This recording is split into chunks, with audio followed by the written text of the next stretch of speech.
Malapit na tayong ikasal, Thea. Hanggang ngayon, hindi ko pa rin nakikilala mga magulang mo. Kailan mo ba ako dadalhin sa kanila? Malapit na, mahal ko. Hindi mo na kailangang mainip. Ilang buwan na lang ay may papakilala na rin kita sa kanila. Pagkatapos, pwede na rin tayong ikasal doon mismo sa amin. Ha? Akala ko ba dito tayo ikakasal? Hihintayin pa nating umuwi ang mga magulang ko. Hindi pwedeng wala sila sa kasal ko. May tradisyon kami sa lugar namin na kapag may ikakasal, doon dapat. E di, magpakasal tayo doon. Tapos kapag bumalik tayo rito sa Maynila, magpakasal ulit tayo pagbalik ni na tito at tita. Hindi ba magiging doble-doble gastos naman yata yun? Kung gusto mo, pwede namang i-adjust na lang natin kung saan simbahan tayo magpapakasal. Doon na lang sa inyo. Tapos papupuntahin ko na lang doon ang mama at papa. Hindi mo na kailangang mag-adjust. Wala kasing simbahan doon. Sa harap tayo ng pinuno ng lugar namin ikakasal. Siya ang magbabasbas sa pag-iisang dibdib natin. Hindi mo rin kailangang isipin ang gastos at kami nang bahala roon. Pagtiwala ka lang sa akin, Lino. Ikakasal tayo. Dahil hindi rin ako makakapayag na hindi. Mahal na mahal kita. Hindi ko hahayaang hindi ka mapasa akin.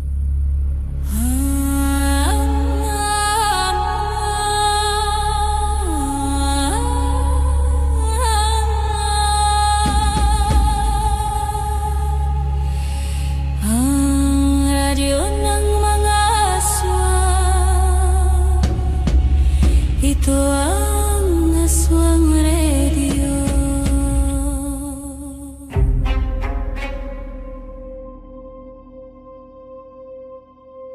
Naniniwala ba kayo sa sumpa? Anong gagawin niyo kung ang taong lubos niyong minahal may binabalak palang masama laban sa iyo na ang sanhi ng lahat ay kagustuhang gumanti dahil sa away pamilya?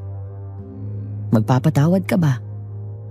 Kung may sagot ka, baka pwede namang pakicomment sa ibaba at magbabasa ako.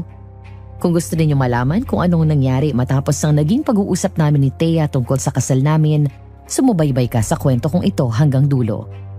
Isang pinagpalang araw po sa iyo, DJ Yumi, at sa lahat ng mga nakikinig dito sa ating channel, Aswang Radio.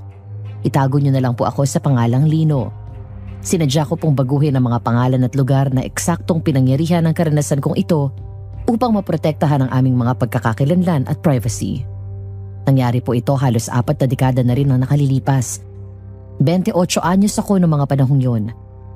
Malabo na ang mga mata ko kaya naman nagpatulong na lang ako sa apo kong si Liza para ipadala ang kwento kong ito sa inyo. Nag-umpisa ang lahat ng ito sa labis-labis kong pagmamahal sa isang babaeng nagngangalang Thea. Alam kong marami siyang bagay na tinatago sa akin pero binulag ako ng nararamdaman ko para sa kanya. Kung alam ko lang, sana pala naging matalino na ako noon pa. Kung ano ang mga yon, pakinggan niyo po ang kwento kong ito hanggang dulo. Uumpisahan ko po ang pagbabahagi ng kwento kong ito sa isang normal na umaga sa hapagkainan. Ay, kung may ganyan pala kayong plano, mas mabuti siguro kung sabihan mo mga magulang mo, Lino. Sa tingin ko po hindi naman na kailangan pauwiin sila, Manang. Babalik din naman kami agad dito sa Maynila. May schedule na ang kasal namin sa simbahan dito at malapit na rin yun. Nakakahiya na kung ipapakansela pa. Ang sabi naman nitong si Thea, ay 1 linggo lang naman kami sa probinsya nila. Saan ka ba ang probinsya mo, Iha? Sa Zamboanga, Humanang. Huwag po kayong mag-alala at hindi ko naman pababayaan itong alaga niyo roon. Oo nga po. Nasa hustong edad naman ako para ituring niyo pang baby. Hindi ba ako pwedeng sumama dyan? Masaksihan ko man lang. Sino naman humaiiwan dito sa bahay? Wala pa magiging bantay. Ay, kung sa bagay tama ka. At saka ayoko na rin palang sumama. Hindi ba nakakatakot sa probinsya niyo, Thea? May naririnig kasi akong mga kwento na sa mga probinsya may aswang daw. Si Manang, ang tanda na'y naniniwala pa sa mga ganon. Kung meron mang aswang, panigurado'y paubos na sila. Hindi ba, Thea? Oo, Lino.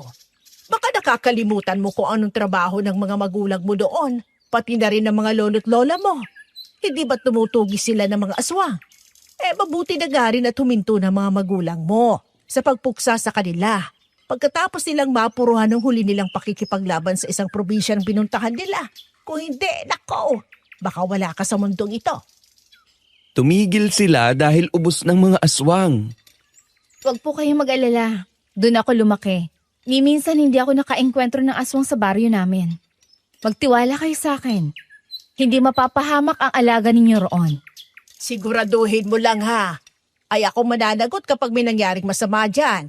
Sa akin ipinagkatiwala yan ng mga magulang niya habang nasa ibang bansa sila. Sa totoo lang dapat naroon na rin niyang si Lino. Hindi ka lang kayang iwanan dito. Ikaw naman kasing bata ka. Kung kailan ikakasal na kayo, doon pa malalamang kulang-kulang ka sa dokumento. Kung doon pa naayos yan, baka dalawa na kayo nasa ibang bansa ngayon. Mas magiging maayos ang buhay niyo roon kesa dito sa Pilipinas. Kumpleto na siya ngayon, Manang. Mas mabuting ikasal muna kami rito sa Pilipinas bago kami sumunod kina Mama at Papa. Para mas maging madali na lang ang mga proseso. Siya. Saan nga ulit eksakto ang lugar na yan sa Zamboanga? Hindi na po para banggitin ko pa. Hindi nyo rin naman po alam kung saan yon. Oo nga pala. Hanggang ngayon, hindi ko pa rin alam kung saan na eksakto ang lugar ninyo sa probinsya ninyo. Ang pagkakaalam ko pa nga, hindi naman Zamboanga ang nabanggit mo sa akin noon. Saan na nga ba kasi yun? Sa... Siquijor. Ah, Baka ang probinsya ng tatay ko ang naalala mo. Hindi tayo doon pupunta. Sa probinsya tayo ni nanay sa Zamboanga, kung saan sila nagsama at kung saan ako namulat. Ay basta, itawag mo pa rin sa mga magulang mo yan kung saan kayo pupunta, Lino. Abay hindi naman akong pwedeng sumagot nun ngayong ayaw niyo rin naman akong sagutin kung saan nga ba talaga eksakto ang lugar na yon. Tumawa na lang ako kay Manang Maria dahil ayoko na rin makipagtalo pa sa bagay na yon. Alam ko rin namang tama siya, DJ Yumi. Kailangan ko pa rin ipaalam sa mga magulang ko ang gagawin ko kahit na nasa wastong edad naman ako. Lalo na't kasal pa ang pinag-uusapan. Alam ko ring maari silang malungkot na hindi nila masasaksihan ang kasal namin ni Thea sa probinsya niya. Naku, Thea. Hindi ba talaga pwedeng sa Maynila na lang kayo ikasal? Formal na lang nahihingi ni Lino ang kamay mo sa mga magulang mo. Tita, yun po kasi ang tradisyon sa amin. Kailangan po yung gawin para mas maipakita rin ni Lino ang respeto niya sa kanila. At ang kagustuhan niyang ikasal kaming dalawa. Kailan ba kayo aalis? Baka pwede pa kaming mag-book ng flight pa uwi. Hindi naman namin pwedeng palampasin ang kasal ng kaisa-isa naming anak. Simple man yan o grande. Hindi na po kailangan. Mapapagastos lang ho kayo. Tsaka saglit lang kami doon. 1 linggo lang naman po. tama si Thea, Ma, Pa. Sa kasal na lang sa simbahan kayo umuwi. Isipin nyo na lang. Yun ang tunay na kasal. Nagpaalam lang po talaga kami sa inyo dahil aalis na rin kami bukas makalawa. Pero anak, ayos lang din naman sa amin kung uuwi kami ng papa mo at sumama sa inyo para lang makita ko kayong ikasal. Gastos at pagod lang ho yung iniisip nyo. Ikakasal din naman po kami sa simbahan. Thea, huwag ka na muna magsabat. Hayaan mo na muna akong kausapin sila. Maiintindihan din naman nila ako. Lino anak, huwag niyong isipin ang pera at handaan naman kaming gumastos ng malaki para sa iyo. Hindi na nga po kailangan. Matutuloy pa rin naman ang kasal namin sa simbahan kahit kasal na kami sa kanila. Tulad nga po ng sinabi ni Thea, tradisyon daw yon. Ang walang galang ko naman kung hindi ko susundin yon para sa babaeng pinili ko. O siya, sige. Mukhang wala rin naman na kaming magagawa. Mukhang labis-labis din talaga ang pagmamahal mo dyan kay Thea. At hindi ka na rin talaga makapaghintay na makauwi kami bago ka magpakasal sa kanya. Naman, nagtatampo ho ba kayo? Hindi mo rin naman kami masisisi sa kung anong nararamdaman namin ng mama mo, Lino. Basta-basta ka na lang ding nagdidesisyon nang hindi kami kinukonsulta. Ano ba kami sa buhay mo? Hindi ba't mga magulang mo kami? Ay nako, hayaan mo na nga yung anak mo, Fredo. Huwag na nating pag-usapan at baka lalo pang sumama ang loob ko. Sige na, itigil na namin ang tawag. Mahal din ang bayad. Saka mo na lamang kami kausapin ng mama mo kapag nakauwi ka na galing sa kasal nyo sa probinsya nila. Ano, Lino? Tutol ba sila tungkol sa plano natin? Hindi naman sila tutol. Pero gusto nilang umuwi. Wala namang kaso sa akin kung gusto talaga nila. Ang iniisip ko lang talaga yung magiging gastos. Hindi naman daw problema. Pero kung ako lang, yun din naman ang iniisip ko eh.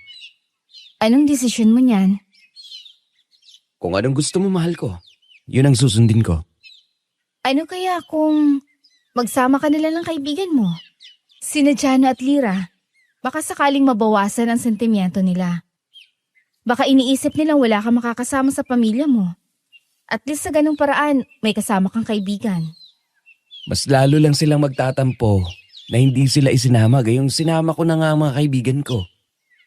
Pero, pwede rin naman.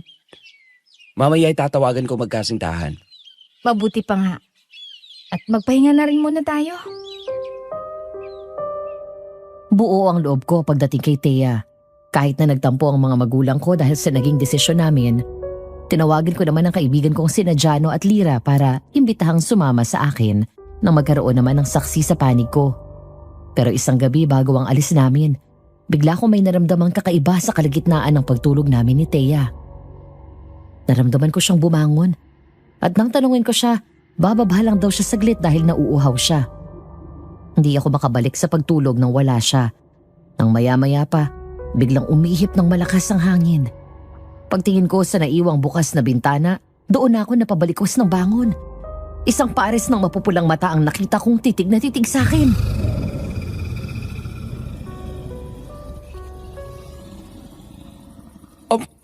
Ano yan?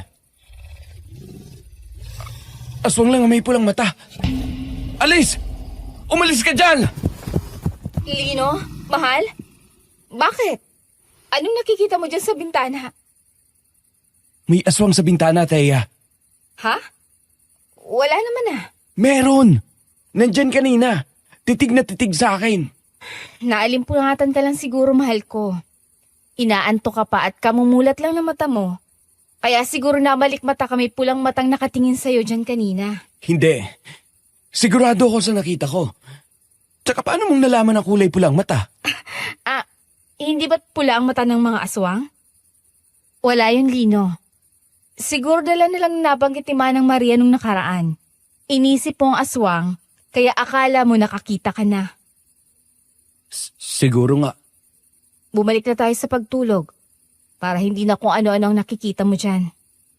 Oo. Sige. Mabilis ding nawala sa isip ko ang nakita ko sa bintana. Sa kabila ng sinabi ni Thea na baka dala lang ng imahinasyon o malikmata, ramdam kong totoo ang nakita ko sa bintana. Araw na ng alis namin kaya naghahanda na kami ng mga kakailanganing gamit at pang isang linggong damit tulad ng napag-usapan.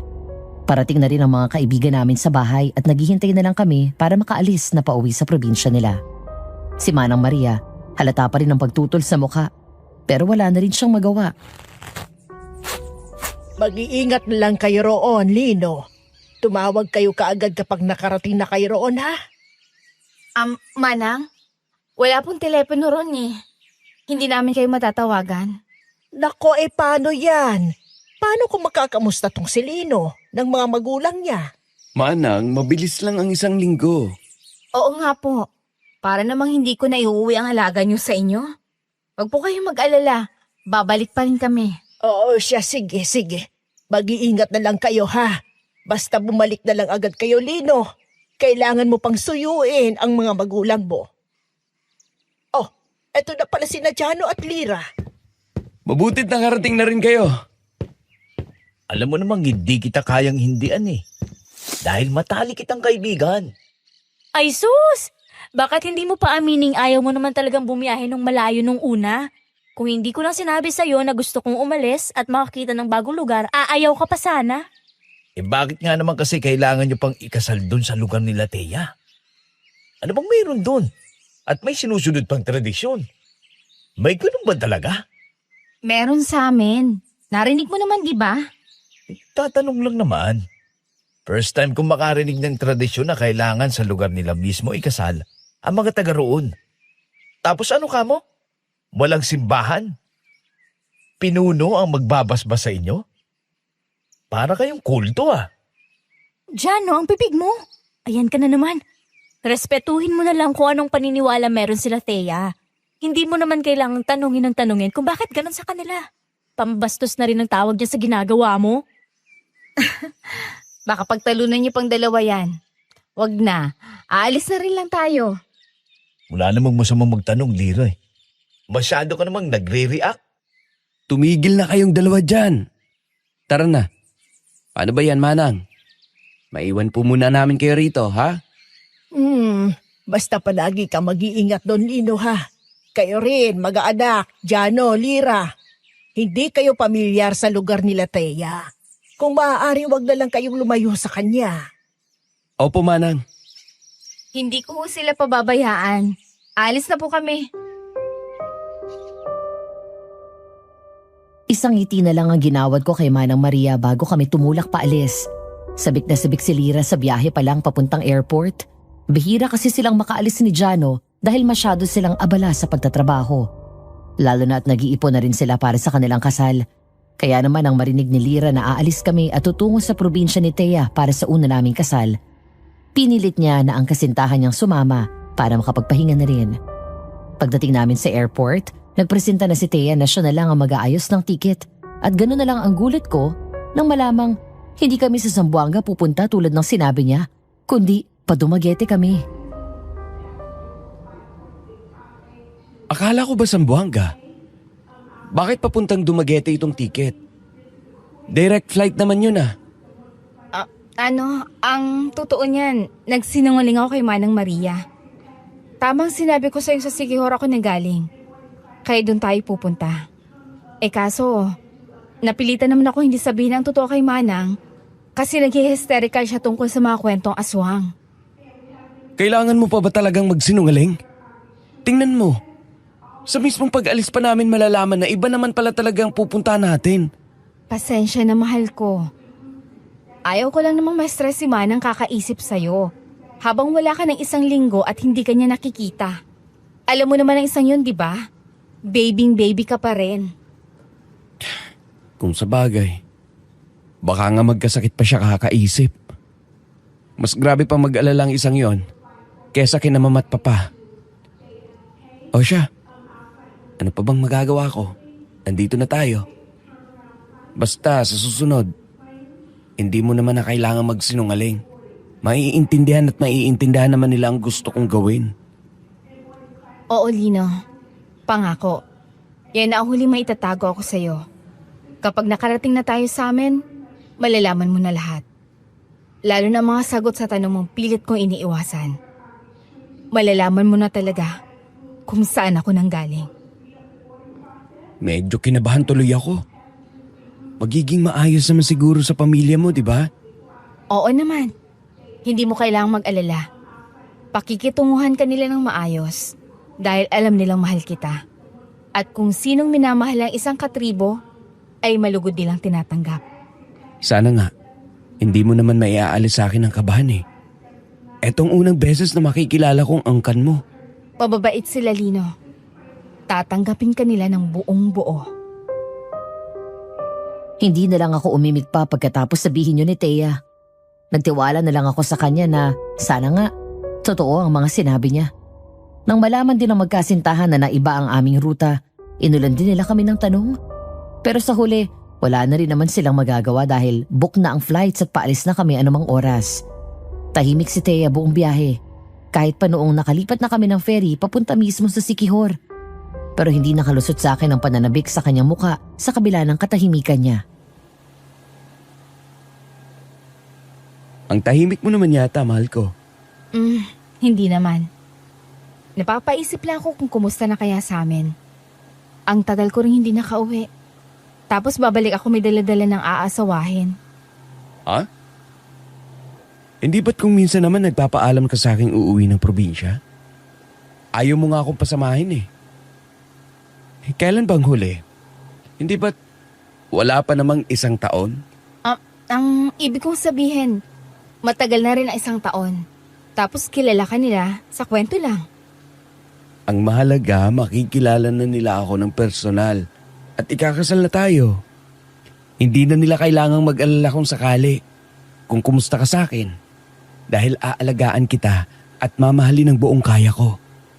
Yan naman ang gusto ko sa'yo, mahal ko. Alam na alam mo kung paano ako kukunin at papawiin ang mga agam-agam ko. Sana nga, maging maayos ang lahat. Hindi ko alam kung bakit tila kakaiba ang naging dating ng huli niyang sinabi. Ganun pa man ay hindi na lang ako nagtanong at hinayaan na lang muna siya. Higit 2 oras din kaming sakay ng bangka bago kami nakarating sa Pantalan. Pagkatapos noon, sumakay pa kami ng bus pag-uwi sa mismong bayan nila. Nakakapagod at nakakagutom ang biyahe. Hapon na noong makababa kami at akala ko doon na matatapos ang lahat. Pero sumakay pa kami ng tricycle at ang lugar na tinatahak namin, paliblib ng paliblib. Paunti ng paunti ang kabahayan, hanggang sa wala na. Napansin ko na lang na pabundok na pala ang dinadaanan namin at padilim na rin. Malayo pa ba tayo, mahal? May nakatira pa ba rito? Oo naman, meron pa. Malapit na rin tayo ibaba ni Manong dahil hindi nakakayanin ng tricycle niya. Pati sila Jano dun sa kabila. Tapos may papasukin na lang tayong daan papasok sa amin. Maglalakad ba? Grabe! Nakakapagod palang umuwi rito sa inyo. Hayaan mo at pag uwi natin ay hahayaan ko muna kayo magpahinga ng mga kaibigan mo pagkatapos ng hapunan. Mabuti pa nga. Ang sakit na ng katawan ko sa haba ng binahe natin. Tingnan mo, gabi na. Salamat po, Manong. Heto po ang bayad. Sobra na yan, huwag niyo nang suklian. Hindi na nagsalita ang driver. Imbis na magpasalamat ay naging mabilis ang pagkilos nito sa pagbubulsa ng pera. Ganon din ang driver ng tricycle na sinakyan nila Jano. Nagmamadali rin ito nang maibaba sila. Agad nilang pinaandar ng mabilis sa mga sasakyan nila na para bang natatakot. Isang huling sulyap ang iginawad nila sa amin bago sila tuluyang nawala sa daan. Ano yun? Bakit parang takot yata sila? Baka gawa na walang ilaw rito sa daan namin. Bakit nga naman kasi walang ilaw rito? Hindi na kasi pinapansin ng gobyerno tong lugar namin. Parang kinalimutan na. Baka nga binura na sa mapa. Tara na, maglalakad pa tayo ng 20 minutos bago makarating sa baryo namin. Ha? Maglalakad pa tayo? Ay, Diyos ko po, pagod na ako. Oo nga naman. Hindi mo naman sinabi sa amin na bukod sa mahaba ang biyahe, maraming sasakyan, maglalakad pa pala kami hanggang sa makapasok. Eh kung alam ko lang na ganito ang tatahakin papunta rito, sana hindi na pala kami sumama pa. Para mo na rin sinabing ayaw mo ako makitang ikasal, pare. Oh, best man mo naman ako sa kasal mo sa Maynila, Lino eh. Eh dito, ano bang gagawin namin ni Lira dito? Kayo ang natatanging 2 bisita. 2 bisita? Bakit? Wala ka na bang ibang inimbitahan? Mga dati mong kaibigan. Wala akong kaibigan, Dino. At wala nang gustong pumunta rito sa baryo namin.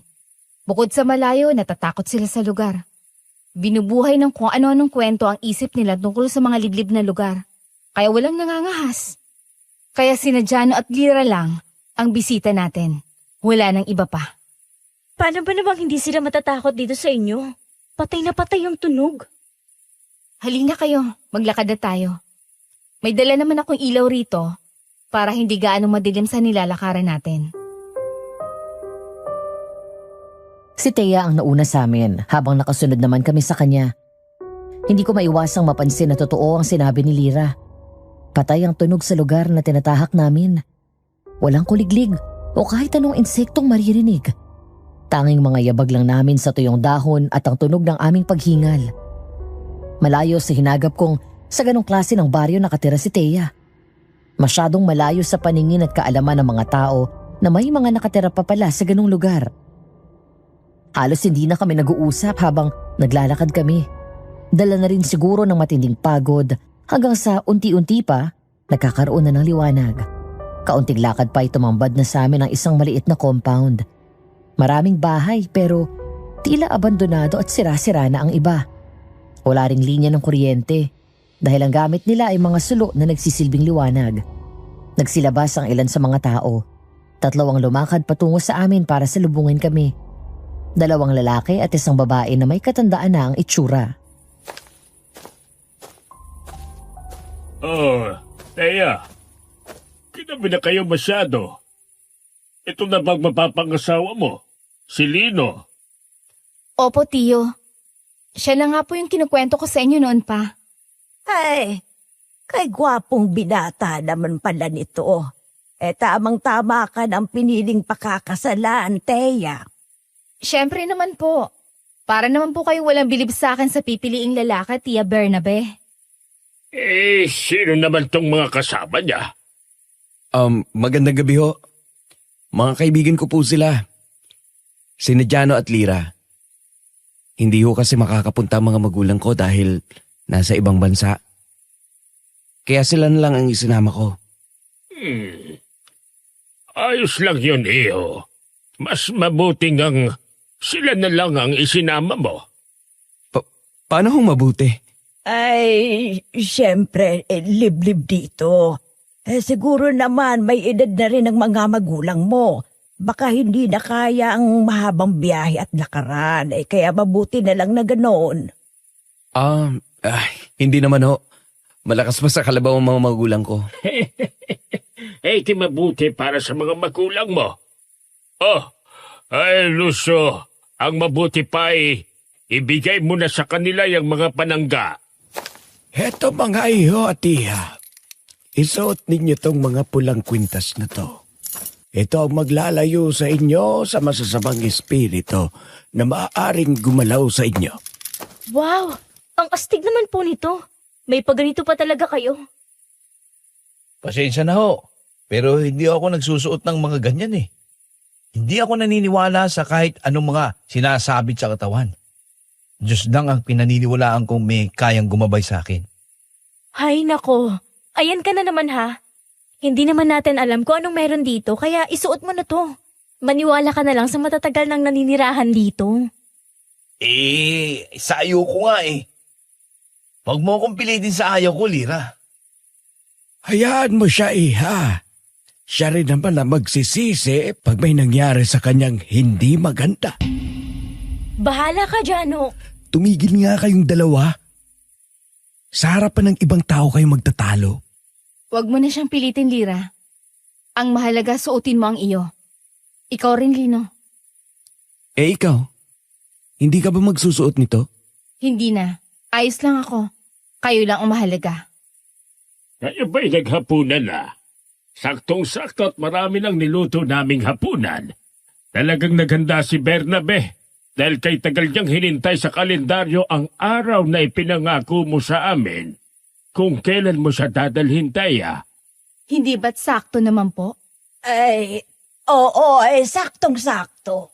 Oo nga pala. Nasaan nga pala ang mga magulang mo, mahal? Natigilan ako sa pagsuot ng pulang kwintas na ibinigay nila sa amin nang sabay-sabay silang lumingon dahil sa naging tanong ko. Kakaiba ang pagiging seryoso ng kanilang mga mukha na para bang may mali akong nasabi at hindi ko na dapat itinanong. Tipid namang ngumiti at bumaling sa akin si Teya. Tungkol nga pala dun, mahal ko. Pasensya na kung pati ito'y tinago ko sa'yo. Bakit? Ano ba yon? Sabi mo nandito sila, naghihintay. Oo nga, naghihintay sila. Kasi alam ko naman nandito pa rin sila kahit patay na sila. Ano? Patay ng mga magulang mo? Kaya ba iwas na iwas ka kapag tungkol sa kanilang tanong ko? Bakit hindi mo man lang sinabi sa akin? Hindi ko kayang sabihin ang mga bagay na tungkol sa mga magulang ko. Kasi hanggang ngayon, nasasaktan pa rin ako, Lino.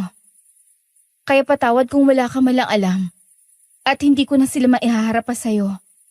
Bata pa ako nung mamatay sila. Sa mismong harapan ko pa. Ganun ba? O sige, sisikapin ko na lang na hindi na sila banggitin pa sa'yo. Pasensya na sa pagiging walang alam. Kasalanan ko rin naman dahil hindi ko sinabi. Ang mabuti pa, tara na. Kumain na tayo na makapagpahinga na rin tayo. Saktong-sakto at inihanda ko ang bahay niyo, Teya. Malinis na yon. Pwede na ring tulugan ang mga kwarto. Salamat po sa pangangalaga ng bahay namin, Chang. Walang anuman, Teya. O siya, tara na. Sumunod kami sa matatanda patungo sa isang bahay. Inihingi na rin nila ng pasensya ang kawalan ng kuryente sa kanilang lugar. Pero sinabi ko na lang na ayos lang kahit kitang-kita ko sa mukha ng kaibigan kong si Jano na hindi siya natutuwa sa mga nangyayari. Habang si Lira naman ay naiinis sa inasal ng kasintahan. Napabuntong hininga na lamang ako dahil mukhang nagkamali ako ng desisyon na isama pa silang dalawa. Dahil sa dilim at nasa iba ang atensyon ko ng mga oras na yon, hindi ko na napansin pa ang nilakaran ko. Ganun na lang ang gulat ko nang tumama ang ulo ko sa isang bagay at pagharap ko napahiyaw na lang ako sa labis na gulat. Isang bungo ng hayop na may sungay ang natamaan ko at hindi lang yun nag-iisa. Maraming buto at ulo ng hayop na nakasabit sa labas ng bahay ni Mang Teryo at Aling Bernabe. Ay, Diyos ko po! Ano yung mga yan? Bakit may ganyan yung mga nakasabit sa mga bahay nyo? Ano tong mga to? Ay, pasensya na kung nagulat kayo. Nakasanayan kasi namin kapag may nahuhuli kaming mga hayop, sinasabit namin ang mga buto sa labas ng bahay namin.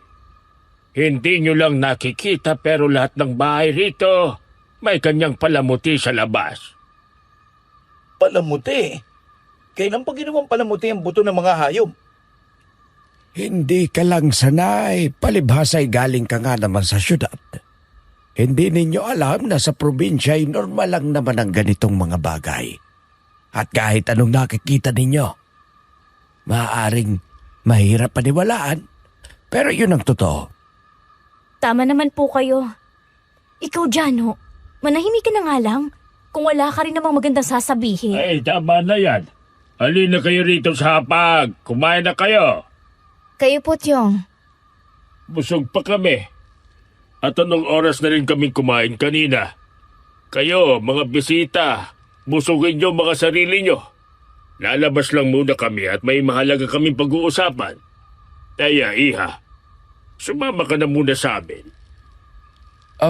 Hindi pa ho siya kumakain. Wala pang laman ng tiyan niya. Pwede bang mamaya na lang po? Sige lang, Lino. Kumain ka lang dyan. Huwag mo akong intindihin at hindi pa naman ako gutom. Kumain ako ng biskwit kanina, di ba? Sasama muna ako kina Chong. Babalik din ako kagad. Kumain na kayo ng kumain dyan. Masarap ang pagkain. Alam ko naman kanina pa kumakalam ang mga sikmura nyo. Masarap yan. Karne ng baboy ramo. Hindi kayo magsisisi kapag natikmay nyo. At yak na mapaparami din kayo ng kain. Sige po, salamat po sa inyo. Wala na akong nagawa nang sumama si Thea sa kanyang tsuhin at tsahin. Sa gitna ng hapagkainan ay tanging isang kandila lang ang nagbibigay ng liwanag sa aming paligid. Kahit pagod, nangingibabaw pa rin ang gutom. Kaya naman hindi na kami nagdalawang isip na pagsaluhan ang nakahandang karne ng baboy ramo sa lutong adobo. Habang kumakain, hindi pa rin maikakaila ang bigat ng aura sa loob ng bahay na tila ba bawat sulok ay may matang nakamasid sa amin.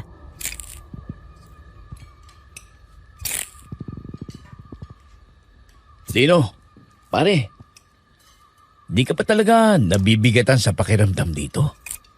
Parang may mali talaga sa lugar na ito eh. Ano ka ba naman, Jano? Sinabihan na tayo nila Mang Teryo na ganito talaga sa probinsya. Sadyang naninibago lang tayo dahil sanay tayo sa ingay at liwanag ng Maynila. Hindi lang yung pare. Ilang taon na kayo magkasintahan ni Thea. Pero ngayon mo lang nalaman na patay na mga magulang niya. Ngayon mo lang nalaman, taga-sikihor talaga siya. Hindi mo ba napapansin na parang ang dami niyang sikreto sa'yo? Jano, baka naman masyado mo lang pinupuna ang lahat. Sabi ni Thea, nasasaktan pa rin siya kaya hindi niya nababanggit. Intindihin mo na lang. May tao naman talagang ganun eh. Kahit gaano na katagal ang lumipas, dinaramdam pa rin nila. Intindihin. Dira, dinala tayo sa isang baryong parang wala sa mapa. Walang kuryente at punong-puno ng bungo ng hayop ang labas ng bahay. Tapos itong si Lino parang wala lang. Pare, gising. Hindi ba galing ka sa pamilya ng mga aswang hunter? Ano? Wala ka bang nararamdamang kakaiba? Tumigil ka nga dyan, no? Mahal ko si Thea at nagtitiwala ako sa kanya. Alam kong mababait ang mga tao rito. Binigyan pa nga tayo ng proteksyon, di ba? Isuot nyo na lang yung mga kwintas na binigay nila para hindi na tayo mag-isip ng kung ano-ano. Ang labo naman kasi pare. Huwag ka magalit sa akin ha. Tsaka hindi mo talaga ako mapipilit na magsuot ng mga ganyang bagay. Lalo na hindi ko naman alam kung saan nanggaling at kung para saan talaga yan. Walang ibang makakapagligtas sa atin pare, kundi ang Diyos lang. Sa Kanya lang tayo magtiwala. Nagagabayan niya tayo. Masyado ka lang sigurong napapraning dyan, no? Kumain na lang siguro tayo. Masarap naman itong pagkain nila, oh. Parang mas malinamnam pa sa nabibili nating karne sa palengke. O ayan, si Lira na nagsabi. Kumain na lang tayo nang matapos sa ito at makapagpahinga. Sana nga mali lang ako nang iniisip. Pero mag-iingat ka pa rin, Lino. Iba ang kutob ko sa mga tingin sa atin nila Mang Teryo kanina eh. Para tayong mga hayop na tinitimbang kung gaano kataba. Sinubukan kong baliwalain ang mga sinabi ni Jano dahil ayokong masira ang espesyal na pagkakataong ito para sa amin ni Thea. Patuloy kami sa pagkain hanggang sa mapansin kong napatigil si Lira sa pangunguya. Namumutla siya at tila may kung anong nakabara sa kanyang lalamunan. Sunod-sunod kasi ang naging pagsubo niya. Marahil dahil sa sobrang gutom. Nanlaki ang kanyang mga mata at nagsimula siyang maduwal. Sapu-sapu niya ang kanyang leeg.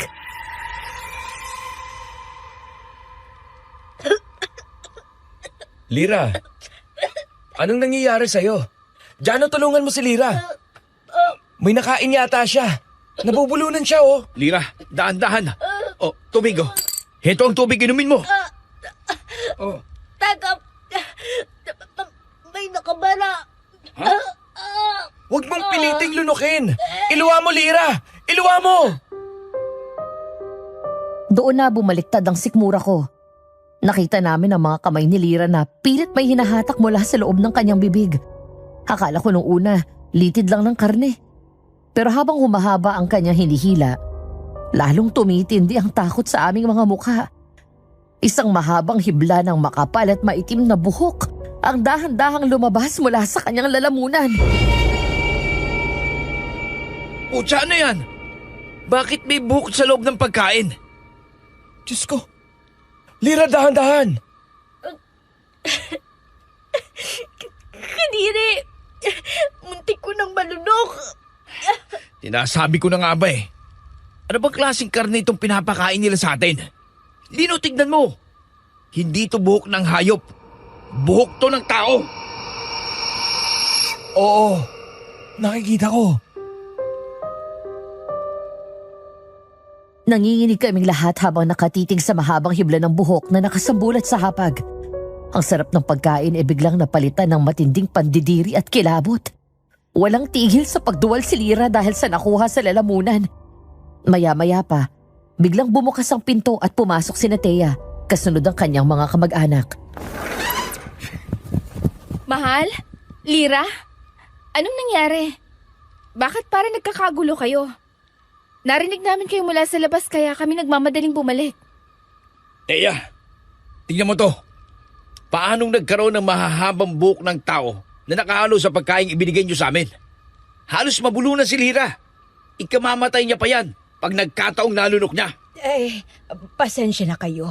Mukhang hindi ko na napansing nalaglag ang pinagputulan ng buhok ko sa niluluto ko kanina. Pinagputulan ng buhok, Aling Bernabe? Paano mapupunta yan sa niluluto ninyo? Nang di nyo man lang napapansin habang hinahalo ninyo. Pasensya na talaga, iho. Madilim kasi rito sa loob at mahina na rin ang mata ko. Pinagupitan ko kasi itong buhok ko kay Teryo kanina bago kayo dumating at ipinatabi ko sa kanya mga pinagputulan para sana ipaago sa tubig. Paniniwala kasi namin yon para hindi magtampo ang buhok kapag ginupitan. Siguro sumamang ilang hibla nung naghahanda ako ng karne. Paniniwala na naman. Lahat na lang ba rito tradisyon ng dahilan? Halos mamatay sa pagsusuka ang nobya ko dahil sa kapabayaan ninyo. Diyan huminahon ka. Hindi naman sinasadya ni Chang Bernabe yun. Alam ninyo namang sulo lang ang liwanag natin. Hindi ko na kaya, Jano. Ayoko na. Gusto ko na magsipilyo. Nararamdaman ko pa rin yung lasa at yung kiliti ng buhok sa lalamunan ko. Uminom ka pa ng tubig, Iha. Magmumug ka muna. Patawarin niyo kami. Hindi talaga namin gusto na mangyari ito sa unang gabi niyo rito. Pare, aksidente lang yun. Huwag na nating palakihin. Chang, pasensya na rin po sa pagtaas ng boses ni Jano. Nabigla lang talaga kami. Nawalan na ako ng gana. Kahit gaano pa kasarap yan, hindi ko na kayang isubo ulit yan. Lira, tara na. Magpahinga na tayo. Tama si Jano, Lino. Mas mabuti kung magpahinga na muna kayo dahil alam kong pagod na pagod kayo sa mahabang biyahe. Ihahatid ko na kayo sa kwarto ninyo para makahiga na rin kayo ng maayos. Sa kabila ng paliwanag nila, may kung anong kaba pa rin ang nanatili sa dibdib ko. Tumingin ako kay Thea na tila ba walang nangyari. Ngunit ang kanyang mga mata ay tila may lalim na hindi ko maabot. Inihatid niya kami sa magiging pahingahan namin habang nandun kami, matapos ang nakapanghihilakbot na hapunan. Dahil sa sobrang pagod at bigat ng pakiramdam, agad kaming humiga sa aming mga kwarto. Sabi ni Thea pagod din daw siya kaya hindi ko na siya inulan pa ng mga tanong. Mabilis lang ako nakatulog nang mailapat ko ang likod ko sa malambot na kama. Nagising ako sa gitna ng mahimbing na pagtulog dahil sa sunod-sunod at malalakas na katok. Sa simula ay akala ko'y bahagi lang ito ng aking panaginip hanggang sa marinig ko ang nanginginig na boses ni Lira sa labas ng pinto. Agad akong napabalikwas at kinapa ang tabi ko. Ngunit gano'n na lang ang gulat ko nang maramdaman kong malamig na ang espasyong dapat ay kinaroroonan ni Thea. Thea, mahal, nasan ka? Lino! Lino, pakiusap, buksan mo tong pinto! Tulungan mo ako! Sandali, Lira! Eto na!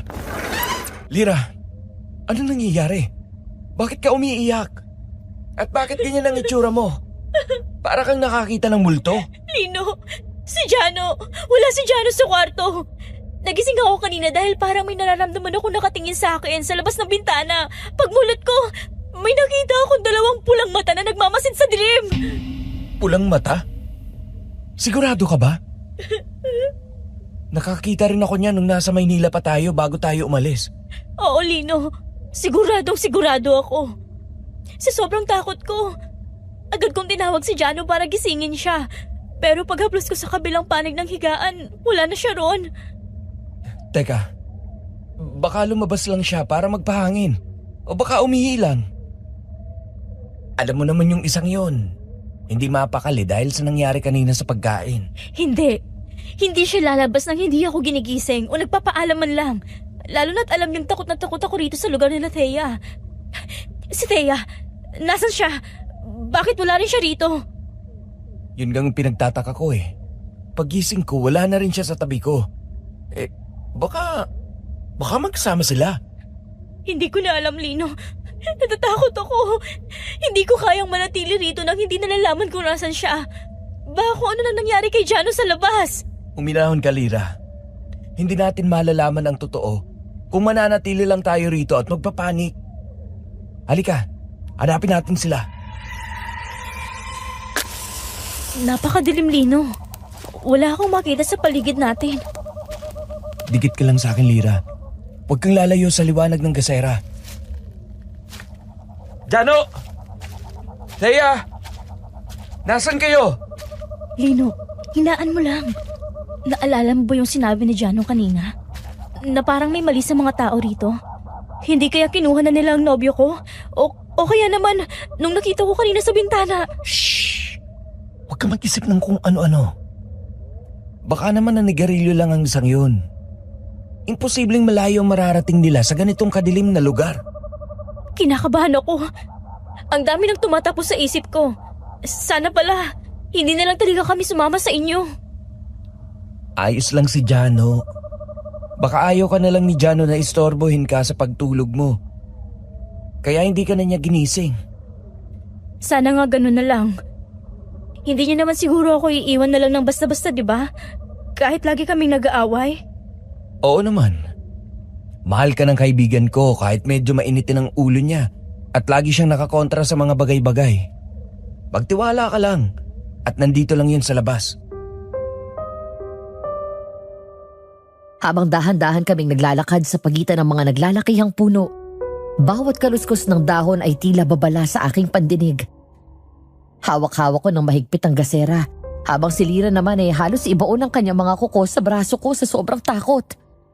Wala kaming makitang bakas ni Jano, at ang mas nakapagtataka, tila mas lalong tumahimik ang paligid. Isang uri ng katahimikan na nagpapabigat sa dibdib. Hanggang sa isang kakaibang tunog ang humalo sa ihip ng hangin. Hindi ito huni ng ibon o kaluskos ng hayop, kundi isang sabay-sabay na pag-usal ng mga tinig na tila nagmumula sa kailaliman ng lupa. Doon ang gagaling sa gawing kaliwa, sa may kumpul ng mga kawayan. Huwag na tayong tumuloy doon. Baka anong meron doon. Hanapin na lang natin si Jano sa ibang banda. Paano kung nandun si Jano? Kailangan nating tingnan at hindi natin alam ang mga posibilidad, Lira. Pero ang dilim-dilim. At yung boses nila, hindi ko gustong tunog. Parang hindi naman yung katulad ng mga dasal na madalas nating marinig. Ibang lingwahe ang inuusal nila. Sumunod ka lang sa akin. Papatayin ko muna tong gasera para hindi tayo makita.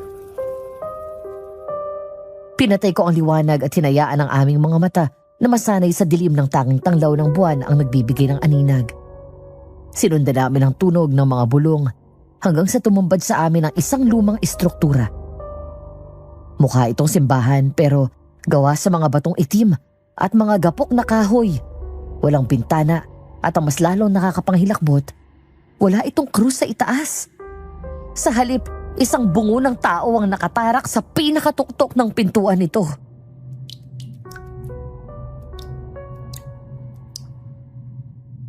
Che cum che hoc intraveret, numquam rursus increditor. Dirigino sodox noster ulim, ut resurrectio vestra perfectator. Diyos ko, Lino, tingnan mo ang loob. Bakit ganun? Tsaka ano sinasabi nila? Huwag kang maingay, Lira. Dito lang tayo sa likod ng malaking haligi. Bakit puro bungo ng taong nakapaligid? Akala ko ba buto lang ng hayop ang palamuti nila? Hindi ko rin alam. Pati ako naguguluhan na sa mga nangyayari. Tingnan mo yung sa gitna. Yung dalawang kabaong na nakatayo. Nakikita ko. Huwag ka masyadong maingay. Baka marinig nila tayo. Ikapahamak pa natin lalo pag nagkataon. Nandun si Thea. Lino, nandun siya sa unahan. Nakaluhod sa harap ng mga kabaong. Napako ang tingin ko sa gitna ng silid. Doon, dalawang bangkay ang nakatayo sa loob ng kanilang bukas na kabaong. Ang kanilang balat ay tila papel sa kaputian. Tuyot, ngunit hindi bulok. May mga bungo pang nakapatong sa mga estante at nakahanay na parabang musileo iyon. Ang mga tao sa paligid ay nakasuot ng puting kapa mula ulo hanggang paa. Animoy may sinasamba habang umuusal ng mga salitang Latin na hindi ko maintindihan. Habang tumatagal na naririnig ko sila, mas naninikip ang dibdib ko sa hindi malamang dahilan. Ouch! Lira, bakit ka gumalaw? Ay, sorry. May naapakan akong kahoy. May tao yata sa labas. Titingnan ko lang. Narinig na nila tayo. Sorry, hindi ko naman sinasadya. Lumabas si Thea mula sa hanay ng mga nakaputi. Hawak niya ang isang itim na kandila at dahan-dahang naglalakad patungo sa aming kinaroroonan. Ang kanyang mukha ay walang emosyon. Malayo sa Thea na nakilala ko sa Maynila. Hindi ko mawari kung bakit tila may iba akong nararamdaman sa kanya ng mga oras na yon. Takot sa di malamang dahilan. Na para bang sa halos 5 taon naming relasyon, hindi ko pa rin pala talaga siya lubos na kilala. Lino? Lira? Anong ginagawa ninyo rito? Thea, hinahanap namin si Jano. Nawawala siya sa kwarto nila. Pero ano to? Anong ginagawa niyo rito sa gitna ng gabi? Hindi na dapat kayo lumabas ng bahay. Tsaka hindi nyo naman dapat na makita. Anong hindi dapat makita? Bakit may mga bangkay sa loob? Bakit kayo nagdarasal sa harap ng mga bungo? Huminahon ka, Lino. Ang nakita ninyo ay bahagi lang ng aming ritual. Para sa atin to. Para sa magiging kasal natin. Para sa kasal? Sa harap ng mga patay? Hindi na normal ang ginagawa nyo. Hindi normal para sa inyong bago lang sa paningin ang nakikita. Kung nakasama lang kitang lumaki, normal lang din para sa'yo ang mga bagay na to. Sinong mga nandun sa loob ng kabaong, Thea? Bakit kailangan mong lumuhod sa harap nila? Sila ang mga magulang ko, Lino. Sabi ko naman sa'yo, nandito lang sila at naghihintay. Mga magulang mo? Pero sabi mo patay na sila. Bakit hindi sila nakalibing? Bakit nakatayo sila sa loob ng sambahan na yon? Ito ang tradisyon sa baryo namin, Lino. Ang mga namamatay na kabaryo ay hindi ibinabaon sa lupa. Hindi namin sila hinahayaang kainin ng mga uod at mabulok. Pinipreserba namin ang mga katawan nila hanggat kaya naming alagaan. Pero labag yan sa batas ng Diyos. Hindi normal ang ganyan. Wala kayong alam sa mga bagay na nakasanayan na namin gawin. Inaalagaan namin ang aming mga yumaong mahal sa buhay. Inilalagak sila sa museo o sa sambahang ito para manatiling buhay ang kanilang presensya. Hindi ko na maintindihan ang ginagawa niyo, mahal. Para saan ba lahat ng to? Kailangan namin gawin ito para kilalanin nila ang lalaking papasok sa pamilya. Isang pagpapakita ng respeto. Pero bakit kailangan itago nyo pa sa amin ng mga ginagawa nyo? Bakit kailangan sa gitna ng gabi at nakasuot kayo ng ganyan? Dahil sagrado ang ritual na ito. Hindi ito para sa mata ng mga dayuhan. Pero dahil nandito na rin lang kayo, baka ito na ang senyales na dapat kayo maging bahagi ng aming mundo. Hindi ko na maintindihan, Thea. Parang lumalayo na tayo sa usapan. Nasaan si Jano? Nakita mo ba siya? Hindi ko siya nakita. Baka nandyan lang yun at nagpapahangin. Bumalik na kayo sa bahay. Kapag nakita ko si Jano, ipauuwiin ko na rin siya. Wala naman sigurong nangyaring masama sa kanya. Dahil kung meron, baka narinig na natin siyang sumigaw kanina pa. Pero... Huwag na matigas ang ulo, Lino. Sumunod na kayo sa akin. Ayokong inuulit ang sinabi ko. Gusto kong sumigaw. Gusto kong tumakbo palayo pero ang mga mata ng mga taong nakaputi na nakatitig sa amin mula sa pintuan ng simbahan ay tila nagiging dahilan upang makaramdam ng paninigas sa aking mga kalamnan. Wala kami nagawa ni Lira kundi sumunod. Habang ang imahe ng mga namumutlang bangkay ng magulang ni Thea tila nakaukit na sa aking balintataw. Wala na kami nagawa ni Lira sa sinabi ni Thea. Dahil parang may kung ano sa boses niya na kinontrol ang aming mga isip para sundin namin siya. Bawat hakbang ko ay tila may kasamang bigat na hindi ko maipaliwanag. Ang mga sinabi niya tungkol sa tradisyon at ang nakakapangilabot na itsura ng kanyang mga magulang sa loob ng kabaong ay paulit-ulit na naglalaro sa isip ko. Gusto ko nang hatakin si Lira at tumakbo palayo sa baryong yon, pabalik sa sibilisasyon. Pabalik sa Maynila kung saan ang mga kababalaghan ay kwentong kutsero lamang ni Manang Maria. Ngunit hindi ko magawa. Dahil kailangan pa naming mahanap ang kaibigan kong hindi namin mahagilap kahit saan. Bumalik ka na sa bahay nila kung gusto mo, Lino. Basta ako, Hahanapin ko si Jano. Hindi ako makakatulog hanggat hindi ko siya nakikita. Lira, pakiusap, bumalik na tayo. Delikado rito sa labas. Hindi natin alam kung ano ba talagang naghihintay sa atin dito. Hindi, Lino. Hindi mo ba nakita ang mga mukha ng mga tao doon? Hindi sila normal. At si Thea, parang hindi na siya ang Thea na kilala natin. Kailangan nating mahanap si Jano ngayon din. Pero delikado na rito. Jano! Jano, nasan ka? Kung naririnig mo ako, sumagot ka! Lira, huwag kang sumigaw. Baka kung anong maakit mo rito sa dilim. Wala akong pakialam. Jano! Magpakita ka sa amin! Hindi ko mapigilan si Lira. Ang desperasyon niya ay mas matindi pa sa takot na nararamdaman ko. Humiwalay siya sa akin at tumakbo patungo sa mas masukal na bahagi ng gubat. Wala akong nagawa kundi sumunod. Bitbit ang takot na baka yun na ang huling gabi namin. Ang liwanag ng buwan ay halos hindi na tumatagos sa makapal na dahon ng mga puno. At ang bawat kaluskos ay tila nagmumula sa isang nilalang na nagmamasidlang. Naghihintay na tamang oras para umatake. Lira! Huwag ka nang tumuloy dyan! Masukal! Pwede ba, Lino? Kung wala ka namang balak na tulungan ako maghanap ng kaibigan mo, huwag mo na akong pakialaman. Iwan mo na lang ako rito. Ay, Jano! Jan! Ah! Lira!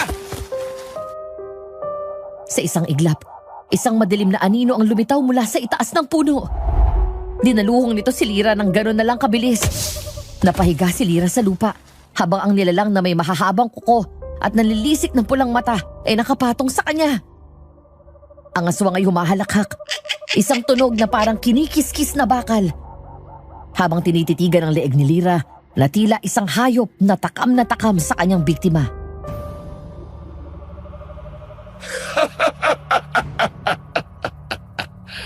Kay bango, sariwang dugo. Lino! Tulungan mo ako! Eh, Diyos ko, tulong! Masarap na pagkain para sa tulad kong gutom na gutom. Hayop ka! Bitawan mo siya! Aray! Nakita ko kung paanong bumaon ang mahabang kuko ng aswang sa dibdib ni Lira. Bumakat ang pulang dugo sa kanyang puting damit. Ang bawat kalmot nito ay nagdudulot ng matinding hapdi na naririnig sa bawat impit na sigaw ni Lira. Natatakot man ako ng mga oras na yon, alam kong kailangan kong kumilos. Kung ayaw kong malagay sa peligro ang buhay ng sarili kong kaibigan. Lumingon ako sa paligid at nakakita ng isang mahabang sanga ng kahoy na kasing kapal ng braso ko. Nang madampot ko yon, agad kong hinampas sa likod niya. Layuan mo siya, halimaw! Lapastangan! Walang yaka! Demonyo ka! Tulungan mo ako, Lino! Ang bigat niya! Buong lakas kong inihalibas ang kahoy sa likuran ng aswang. Natigilan ito at bumaling sa akin. Ang bibig niya ay puno ng laway na may nakakasulasok na amoy. Hindi ako nagpatinag kahit alam kong maaari niya akong sugurin. Kumuha ako ng isang malaking bato sa paanan ko at nang akmang susugod ang aswang, buong puwersa ko itong ipinukpok sa kanyang ulo. Paulit-ulit at buong lakas. Naramdam ko ang pagputok ng balat nito at ang pagdaloy ng malapot na itim na dugo sa aking mga kamay. Pero hindi ko siya tinigilan. Lino! Tama na! Baka patayin ka niya! Hindi ko titigilan hanggat hindi na mamatay ang isang to! Ano? Ha? Magkikita pa tayo. Hangal! Ang aswang, naduguan na ang ulo at tila nahihilo sa lakas ng mga tama ko, ay nagpakawala ng isang nakakapangilabot na atungal bago mabilis na nagtatakbo patungo sa kadiliman ng gubat. Nanginginig ang buong katawan ko habang binibitawan ko ang bato. Agad ko nilapitan si Lira na nakahiga pa rin sa lupa. Hawak-hawak ang kanyang sugatan na dibdib.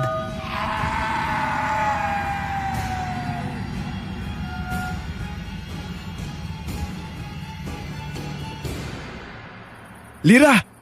Ayos ka lang ba? Kaya mo bang tumayo? Masakit. Lino, Ang sakit ng dibdib ko. Gusto ko nang umuwi. Pakiusap, lumaban ka.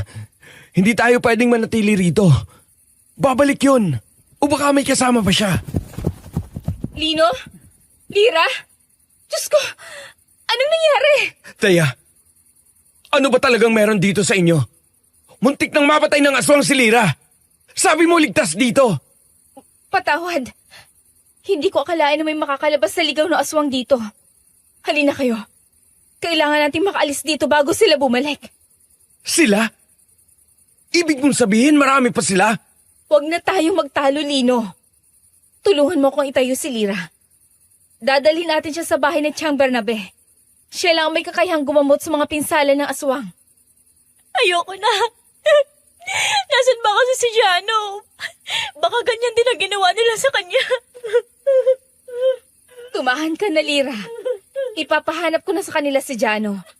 Pero kung hindi tayo kikilos ngayon para umalis dito, lahat tayo ay magiging hapunan ng aswang. Tara na! Mabilis na naging paglalakad namin pabalik sa kabahayan habang pasan ko si Lira. Ang bawat daing niya ay tila kutsilyong humihiwa sa konsensya ko. Si Teya naman ay tahimik lang sa unahan. Tila sanay na talaga kung saan ang daan kahit madilim. Pagdating namin sa bahay ni Mang Teryo, agad na tumawag si Teya sa mag-asawa. Chang Bernabe, tulungan niyo po kami. Sinugod po sila lang ligaw na aswang sa gubat. May mga kalmot si Lira sa dibdib. Ilapag niyo sa papag. Kung saan-saan pa kasi kayo sumusuot. Hindi ba't pinagpapahinga na namin kayo? Ang titigas ng ulo ninyo. Hindi kayo marunong sumunod. Aling Bernabe, pakiusap. Gawin niyo ang lahat. Ang lalim ng mga sugat niya. Mapanganib ang mga sugat na ito. Ang kuko ng aswang ay hindi lang basta matalas. May dala itong lason na nanunuot sa dugo at posibleng mabulok agad ang laman niya kapag hindi ka agad naagapan. Lino! Parang nasusunog ang balat ko! Tahan na, Lira. Kailangan yan para maalis ang lason. Konting tiis na lang. Anong nangyayari dito? Bakit sugatan ang isa niyong kaibigan? Chong Teryo, inatake sila sa gubat habang hinahanap si Jano. Anong nangyari yun? Bakit kayo inatake? Hindi ba't binigyan ko kayo ng mga pulang kwintas? Opo. Suot ko po ang akin. Kung suot niyo yun, hindi kayo lalapitan ng kahit anong masamang elemento rito. Malakas ang bisa ng pulang kwintas laban sa aming... sa mga ligaw na nilalang dito. Lira, nasaan ang kwintas mo? Bakit wala sa leeg mo? Sorry. Hinubad ko kasi bago ako matulog kanina. Bakit mo hinubad? Alam mong hindi pwedeng alisin ang proteksyong yon kahit sandali lang. Kahit sa pagtulog, dapat ay suot mo yon para hindi makapasok sa tahanan ng ibang nilalang. Ang kati-kati kasi sa leeg, Mang Teryo. Parang humihipit ang pagkakasuot pag natutulog ako. Hindi ko akalain na may mangyayaring ganito. Kung alam ko lang, hindi ko na lang sana hinubad. Hindi ko naman gustong mangyari sa akin to. Iyon ang pagkakamali mo. Ang aswang, amoy na amoy ang mga dayuhang walang proteksyon. Akala nila ay handog kayo para sa kanila. Dahil wala kayong marka. Lason ba talaga yung nasa kuko nila? Aling Bernabe? Oo, iho. At mabilis lang talaga itong kumalat. Kung hindi ko agad ito nalinisan, baka bukas hindi na makabago ng batang ito. Lino, hayaan muna natin magpahinga si Lira rito. Hindi niya kayang maglakad pabalik sa bahay natin sa ganitong kalagayan. Pero paano si Jano? Hanggang ngayon wala pa rin siya. Mang Teryo, baka naman alam niyo kung nasaan ang kaibigan ko. Huwag kayong mag-alala sa kanya. Ipahanap ko na siya sa mga kabaryo. Kailangang hindi kayo mag-isip ng kung ano-ano. Ang intindihin niyo na lang ay ang kasal niyo ni Teya. Paano kami makakapag-isip ng kasal sa ganitong sitwasyon? Sugatan si Lira, nawawala si Jano. Matulog na kayo. Ang lason ay nagpapahina ng katawan. Pero ang takot ang siyang tunay na nakamamatay. Lino, Please, hanapin niyo si Jano. Hindi niya suot ang kwintas. Baka kung ano nang nangyari sa kanya. Oo, Lira. Hahanapin ko ang kaibigan ko. Naupo ako sa tabi ng papag ni Lira habang pinapanood ko ang unti-unting pagpikit ng kanyang mga mata. Si Thea at Mang Teryo ay lumabas ng kwarto. Nagbubulungan tungkol sa mga bagay na hindi ko marinig. Habang mahimbing na natutulog si Lira sa ilalim ng bisa ng gamot ni Aling Bernabe, hindi ko magawang ipikit ang mga mata ko para saglit na magpahinga. Ang bawat kaluskos sa labas ng bahay ay tila boses na tumatawag sa akin. Hindi ko na kaya ang bigat ng mga tanong sa isip ko. Kailangan kong malaman ang totoo at si Thea lang ang tanging makakapagbigay nito sa akin. Tumayo ako at dahan-dahang lumabas sa maliit na sala kung saan nakita ko si Thea na nakatayo sa may bintana. Nakatingala sa bilog na buwan. Thea, kailangan nating mag-usap. Lino, bakit gising ka pa? Dapat ay nagpapahinga ka na. Masyado nang maraming nangyari ngayong araw. Paano ako makakatulog? Muntik nang mamatay ang kaibigan ko. At si Jano, nasa na ba talaga siya? Thea, sabihin mo sa akin ang totoo. Ano ba talagang meron sa baryo ninyo? Bakit ganito? Lino, huminahon ka. Alam kong nabigla kayo sa mga nakita ninyo sa sambahan.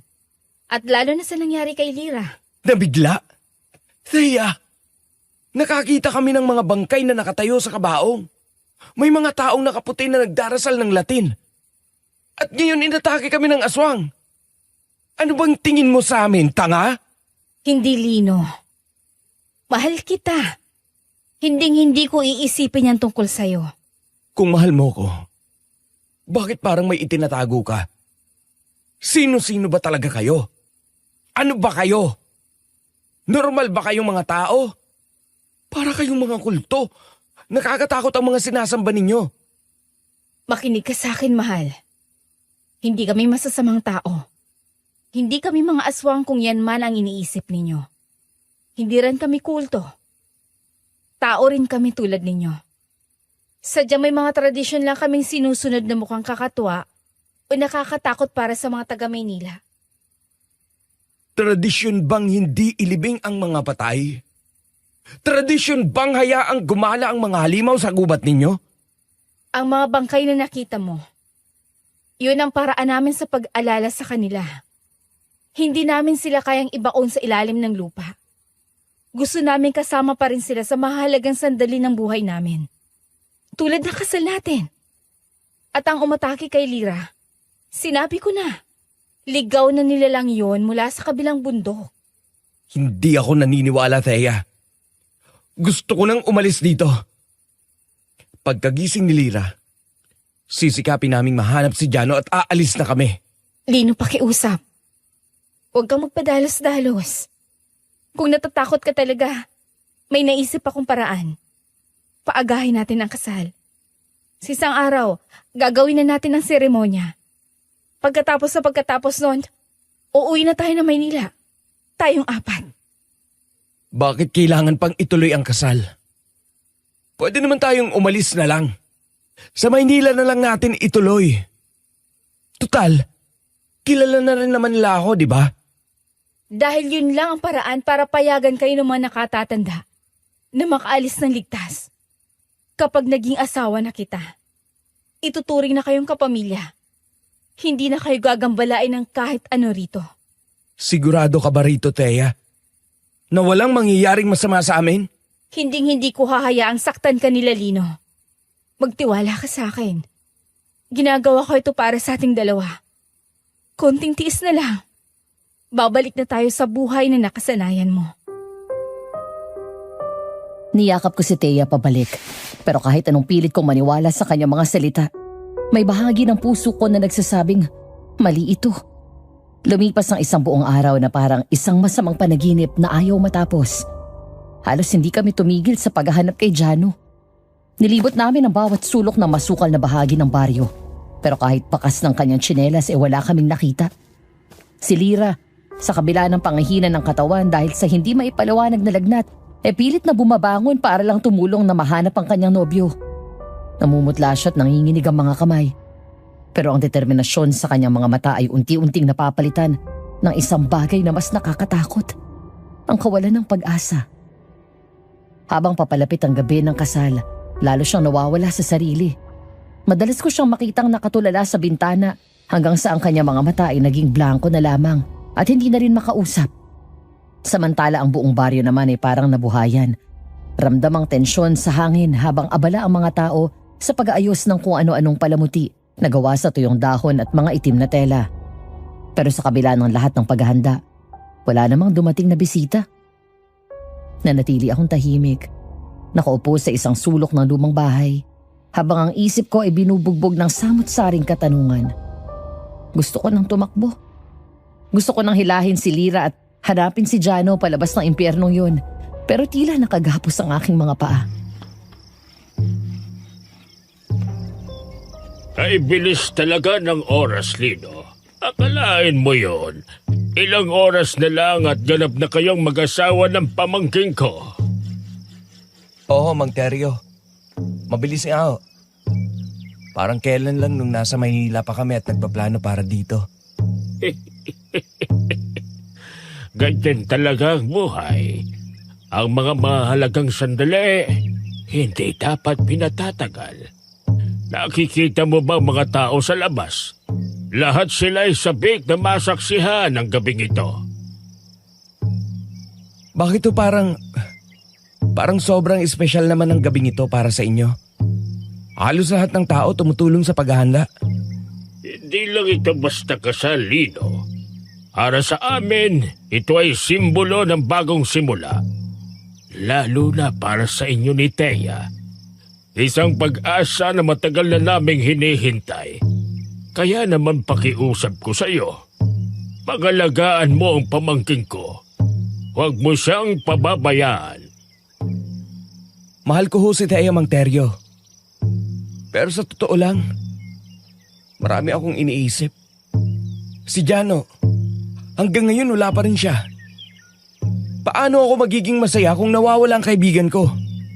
Ang mga nawawala ay sadyang nawawala kung hindi sila marunong makisama sa lugar na kinalalagyan nila. Pero huwag mo nang isipin yon.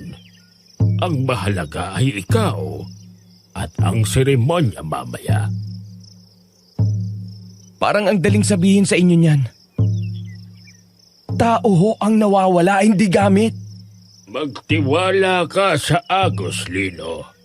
Sa baryong ito, ang lahat ay may nakalaang lugar. Umiti ka naman. Napakagwapo mong Ginoo para magmukhang pasa ng mundo.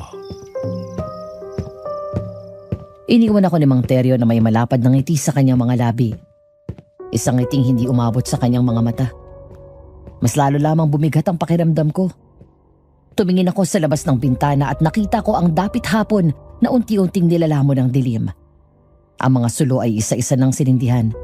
Nagbibigay ng mapulang liwanag sa paligid. Maya-maya pa'y narinig ko ang mahinang yabag sa aking likuran. Lyra, ayos ka lang ba? Lino, nasa na kaya siya? Bakit hindi siya bumabalik? Paano niyo nakuhang ituloy ang kasal niyo? Kahit alam niyo namang may nawawala. Wala ba kayong pakialam kay Jano? Mahahanap natin siya, Lyra. Pangako, magpahinga ka muna. Kailangan mong lumakas. Ayoko nang lumakas. Gusto ko na lang siyang makita. Lino, may mali rito. Nararamdaman mo ba? Ang hangin. Parang may binubulong. May naririnig ako. Huwag kang mag-isip ng ganyan. Baka dala lang yan ang sama ng pakiramdam mo. Hindi. Nakita ko sila kagabi. Sa silong ng bahay. May mga matang nakatingin sa akin. Pula, Lino. Papupulang mata. Nanindig ang balahibo ko sa sinabi ni Lyra. Habang papalubog ang araw, ang kalangitan ay nagmistulang sariwang sugat, pula at nakakatakot. Sa loob ng maliit na silid na inilaan sa akin, nakatitig lang ako sa basag na salamin. Ang suot kong barong ay tila isang sumpa na dahan-dahang sumasakal sa akin. Hawak ko ang pulang kwintas na ibinigay ni Thea. Ang bagay na sabi niya ay magliligtas sa akin, pero bakit ang bigat nito sa pakiramdam? Sa bawat segundo lumilipas, ang kagustuhan kong tumakas at tumatras sa kasal ay lalong tumitindi.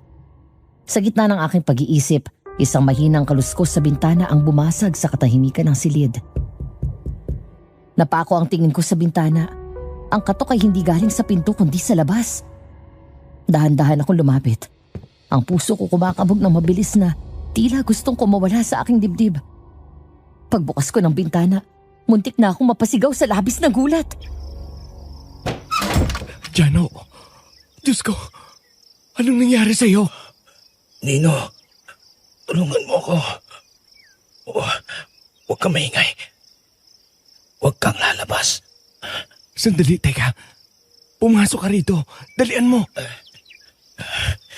Marami kang dapat na malaman.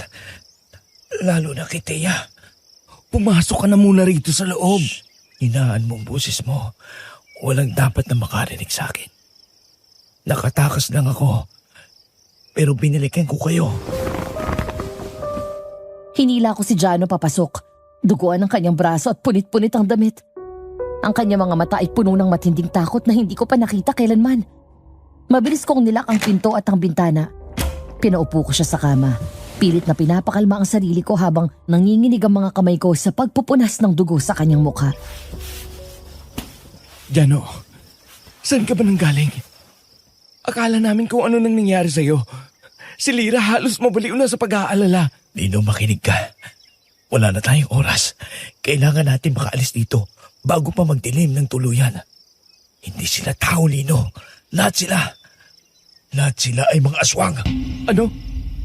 Jano, baka naman nagdideliryo ka lang sa sugat mo. Imposible ang sinasabi mo. Hindi ako nababaliw. Noong gabing lumabas ako, hindi ako makatulog. Hindi ako mapakali. Dahil pakiramdam ko may mali sa mga taga rito. At hindi nga ako nagkamali. Nagmanman ako. Pumunta ako sa likod ng malaking parang simbahan nila. Narinig ko silang nag-uusap. Si Mang Teryo, Aling Bernabe, at si Mang Lucio, at ang iba pang mga matatanda. Pinagtatawanan nila tayo. Bakit? Anong dahilan? Anong narinig mo sa kanila? Ang kasal daw ang susi, Lino. Ang baryong ito, matagal na itong isinumpa ng mga manunugis na muntik nang umubo sa kanila. Kaya walang kabataan dito, kaya puro matatanda ang nakikita mo. Dahil pinutol ang kakayahan nilang magparami. Isinumpa silang mabulok dito hanggang sa mamatay. Hindi sila makalabas dahil may proteksyon ang buong paligid laban sa kanila. Namamatay sila kapag tumuwid sila sa hangganan. Kung ganun, paano nakalabas si Thea? Dahil hindi sa purong aswang. Ginamit ka lang niya, Lino. Si Thea ang pinakabatang aswang na nakaligtas mula sa mga manunugis.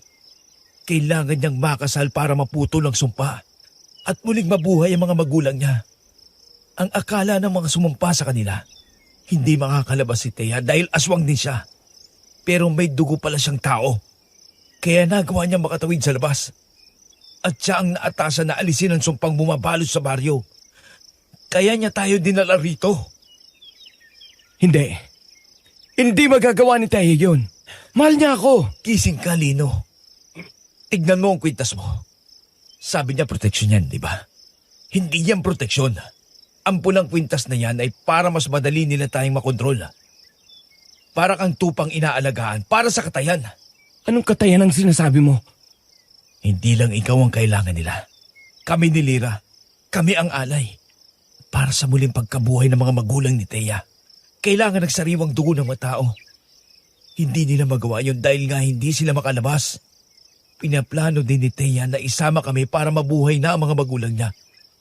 Nino, kailangan na nating makuha si Lira. At tumakbo. Ngayon na. Pero paano tayo lalabas? Marami sila. Mahuhuli nila tayo. Kailangan nating mag-iingat. Isang buong araw na akong tumatakbo at nakikipaglaban sa kanila. Kaya ako nagkaroon ng mga sugat. Nanghihina na ako. Pero tinatagang ko ang loob ko. Nakahanap lang ko ng tiyempo kasi akala nila na lumabas na ako ng baryo. Pero bumalik ako. Abala silang lahat sa paghahanda sa kasal ninyo. Kaya nagkaroon ako ng lakas ng loob na puntahan ka at balaan.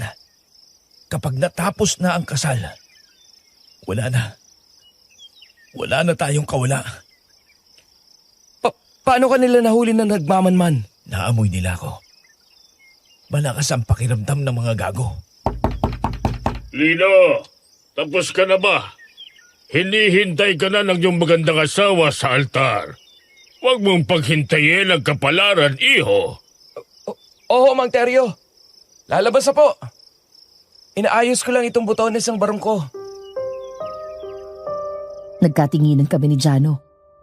Ang takot na nararamdaman ko ay napalitan ng isang malamig na katotohanan.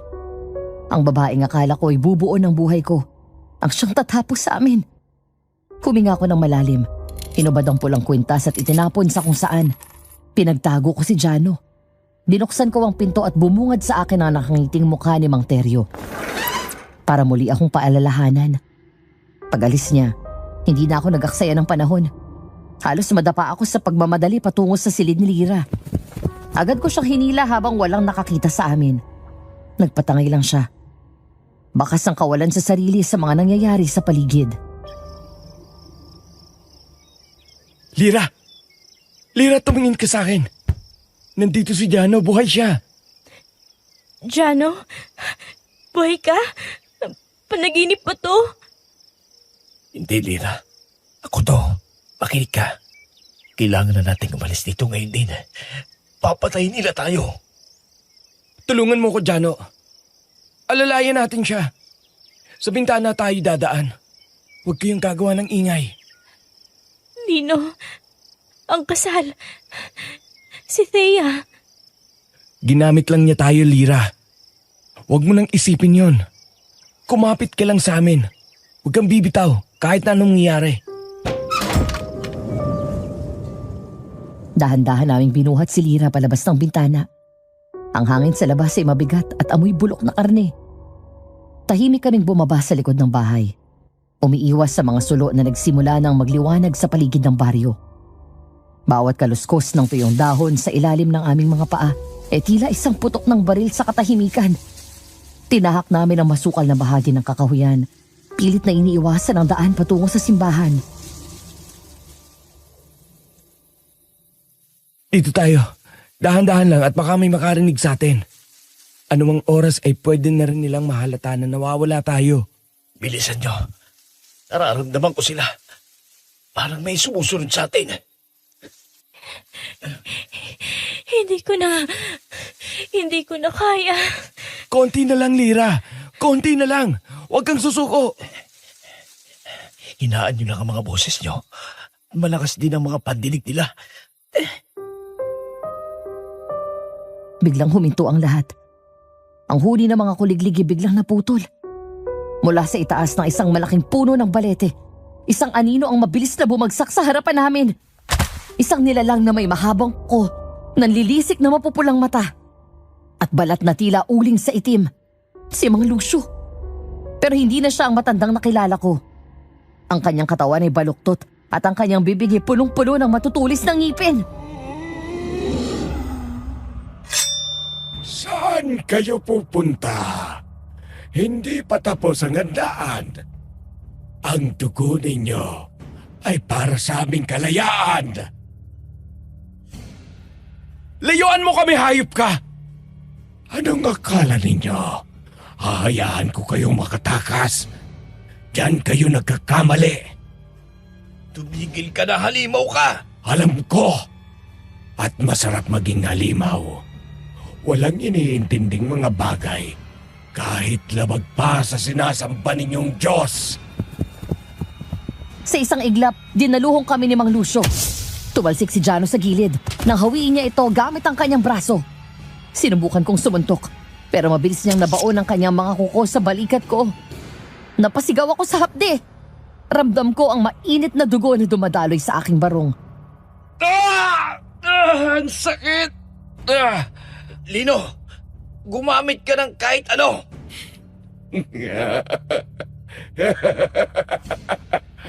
Walang bisang kahit ano sa amin sa kapal ng aming balat. Tanggapin nyo na lang na dito kayo mamamatay. Bugok! Hindi namin nahayaang mangyari yon.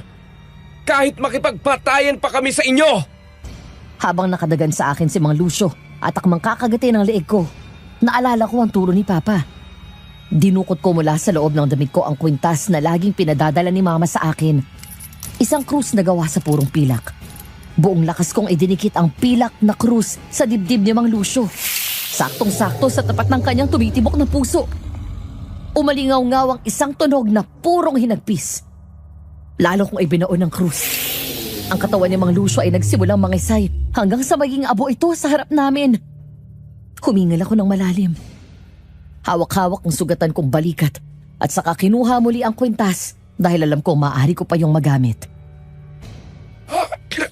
Lapas na agad. Isa kang hangal.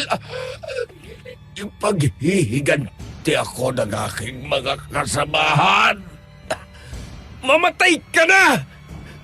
Jano, Lira, okay lang ba kayo? Ayos lang. Pero kailangan na nating tumakbo. Malamang narinig na nila ang sigaw niya. Lino, ang sugat mo. Huwag niyo na akong intindihin. Takbo! Akala namin na iyon na ang huling hadlang para makalabas kami ng baryo. Pero bago pa kami makahakbang ng 10, ang paligid ay biglang napuno ng mga matang nagliliyab sa pula. Mula sa kadiliman, isa-isang lumitaw ang mga taga-baryo. Dose-dose na sila. At sa gitna nila, nakatayo si Thea. Suot pa rin ang kanyang puting bestida, pero ang kanyang mukha ay wala ng bahid ng emosyon. Akala mo ba talaga makakaalis kayo ng ganun lang kadali, Lino? Pagkatapos mo kaming nakawan ng isang kasama? Thea, itigil mo na to. Hindi ka kailangang maging ganito. Huli na ang lahat para sa awa. Bang Teryo, kunin sila. Huwag sasaktan ang asawa ko. Pero ang dalawang yan, siguraduhin niyong hindi sila makakatakas hanggang sa matapos ang alay. Masusunod, mahal na prinsesa. Bitawan niyo sila! Ako na lang. Thea, pakiusap ako na lang.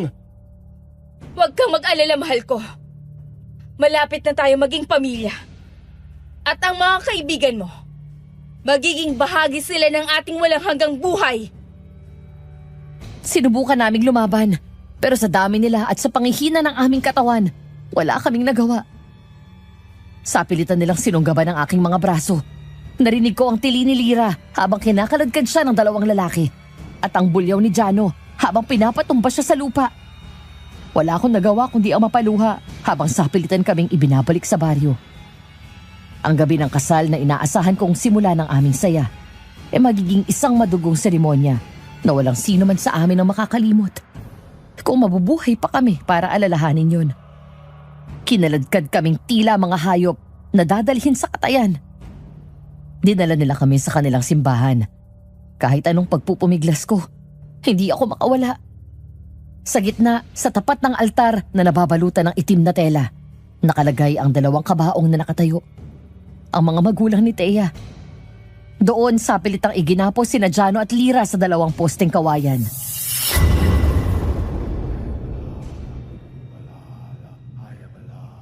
Huwag ka nang pumalag, Lino.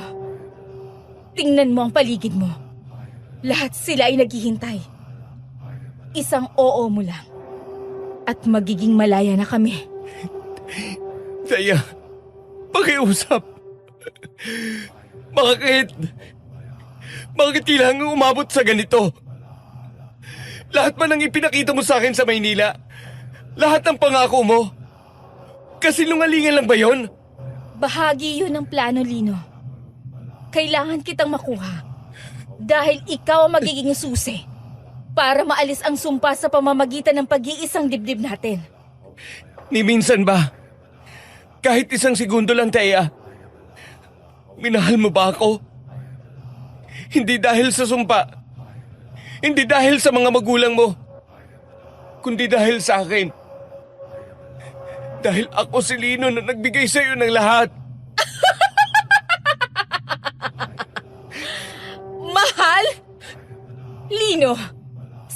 Seryoso ka ba? Ang mga katulad namin ay hindi marunong magmahal ng pagkain. Ang pag-ibig ay para lang sa mga mahihinang taong tulad nyo. Ginamit lang kita. Yan ang isaksak mo sa kokote mo. Napakasama mo. Traitor ka! Mag-ingat ka sa mga salita mo, mahal kong asawa. Isang senyas ko lang. Gigilitan sa leeg ang mga kaibigan mo sa harap mo. Gusto mo bang makitang dumanak ang dugo ni Lira sa sahig ng altar na to? Huwag! Huwag mo silang madamay-damay dito. Sila Jano at Lira. Wala silang kinalaman sa lahat ng nangyayari. Ako na lang ang ialay mo kung gusto mo. Hindi pwede. Kapag naikasal tayo, ang sumpa ay may puputol. At makakalabas na kami sa barang ito para mambiktima sa labas. At ikaw, mamahalin kita habang buhay bilang alipin ko. Ang dugo naman ng mga kaibigan mo ang bubuhay sa mga pinuno. Oras na, Thea. Mataas na ang buwan. Ang mga spirito ay nagugutom na. Hindi ko kayang gawin to. Hindi ko kayang pakasalan ng isang halimaw! Gawin mo ito, Lino. Dahil kung hindi, 3 kayong mamamatay dito ngayon din. At sisiguraduhin kung bago ka mamatay, panunuurin mo kung paano ko unti-untiing lamunin ang puso ng mga kaibigan mo. Ano? Itutuloy ba natin ang kasal o gusto mong maging hapunan kasama nila? Isipin mo na lang. Ayos lang namang maging makasarili minsan. Kapag namatay na ang dalawang to, pwede na silang ibaon sa limot. Huwag kang makinig sa kanya, Lino. Gawin mo kung ano ang tama. Pakiusap! Iligtas mo kami! Tulungan mo kami! Tinignan ko sina Jano at Lira. Si Jano kahit hirap ay umiling sa akin. Pilit na sinasabing huwag akong papayag. Pero si Lira, nakita ko ang takot sa kanyang mga mata. Ang luhang dumadaloy sa kanyang namumutlang pisngi. Kailangan ko maging matalino. Kung mamamatay kami ron, wala nang pipigil sa kanila. Kailangan kong makuha ang tiwala ni Thea kahit panandalian lang. Pinahid ko ang luha ko at tumingin ng diretso sa kanyang mapupulang mata. Sige. Ituloy natin ang kasal. Pero alisin mo muna sila sa pagkakagapos. Gusto ko silang yakapin bago matapos ang lahat. Yan ang usapan! Yan ang gusto ko sa'yo, Lino. Talagang mahal na mahal mo ko. At sinusunod mo ang lahat ng gusto ko. Hindi, Lino. Nababaliw ka na ba? Masyado kang nabulag sa pag-ibig mo sa babaeng yan! Halimaw ka na rin para sa akin, pare! Lino! Wag! Pakiusap! Kinalaghan nila si Jano at Lira. Hindi na ako nag-aksaya pa ng oras at lumapit ako sa kanila. Una kong niyakap si Jano at ibinulong ko sa kanya ang planong lalaban kami. At kinuha ko lang ang tiwala ng mga halimaw. Pagkatapos bumalik ako sa harap ni Thea na malaki ang ngisi at ramdam na ang pagkapanalo. Si Mang Teryo na nakatayo sa harap namin bilang tagapangasiwa ng seremonya ay may daladalang itim na libro na gawa sa balat ng hayop. Ang kanilang mga mata ay nanlilisik sa tuwa. Tila ba naglalaway na sa huling sandali ng aming pagiging tao. Pero hindi ako tupa na basta na lang magpapaubaya. Hinigpitan ko ang hawak sa pilak na krus sa loob ng bulsa ko. Lino, sa harap ng aming mga ninuno at sa ilalim ng dugong nagbibigay buhay, tinatanggap mo ba si Thea bilang iyong... Tinatanggap ko ang kamatayan ninyo! Ah! Ang mukha ko! Ang pilang! Anong ginawa mo? Teryo! Hayop ka, Lino! Papatayin kita! Bago pa matapos ni Mang Teryo ang kanyang sasabihin, mabilis kong dinukot ang pilak na krus at buong lakas na isinampal ito sa kanyang mukha. Ang pilak ay tila nagbabagang bakal na dumikit sa kanyang balat. Sumugod si Aling Bernabe dahil sa ginawa ko. Ang mukha niya biglang nagbago. Humaba ang kanyang panga at ang mga kuko ay tila mga kutsilyo. Buong bangis siyang dinaluhong ako. Pero mabilis akong umiwas at sinipa ang mangkok ng itim na likido sa kanyang mukha. Ang buong sambahan ay naging pugad ng kaguluhan. Ang mga matatandang aswang ay isa-isang nagbagong anyo. Ang kanilang mga puting kasuotan ay napupunit sa paglaki ng kanilang mga katawan. Dito, sama-sama tayo. Lino, dumarami na sila! Huwag kayong lalayo. Gamitin ninyo kahit anong hahawakan ninyo. Wala tayong ibang armas laban sa kanila. Pinagbabato namin ang mga bungo ng tao na nakapaligid sa amin. Kumuha si Jano ng isang mabigat na kandelabrang gawa sa bakal at buong lakas na inihampas ito sa isang aswang na akmang lulundag sa kanya. Ako naman ang pilak na krus ang nagsilbi kong sandata. Bawat aswang na madikitan nito ay umaatungal sa sakit at nagliliyab ang balat. Pero sa bawat isang napapatumba namin, 3 ang pumapalit. Huwag niyo silang hayaang makalabas! Kainin niyo mga kasama niya! Pero itira niyo sa akin si Lino! Pagbabayaran mo ito, Lino! Hindi ka na magtatagumpay, Teya. Tapos ang panluloko mo. Lino, wala na tayong madadaanan. Napapalibutan na tayo. Ay, Diyos ko po! Tulungan niyo kami! Ipinapangako ko sa inyong hindi tayo rito matatapos. Babawi ako sa inyo. Kasalanan ko lahat ng to eh. Napasandal kaming 3 sa isang pader. Hingal na hingal at puno ng sugat. Ang mga aswang ay dahan-dahang lumalapit. Ang kanilang mga laway ay tumutulo sa sahig. Si Aling Bernabe at ang sugatang si Mang Teryo ay nasa unahan. Handa nang sumunggab para tapusin kami. Akala ko doon na matatapos ang lahat. Hanggang sa isang malakas na putok ang bumasag sa kaguluhan. Bitihuan niyo ang anak ko!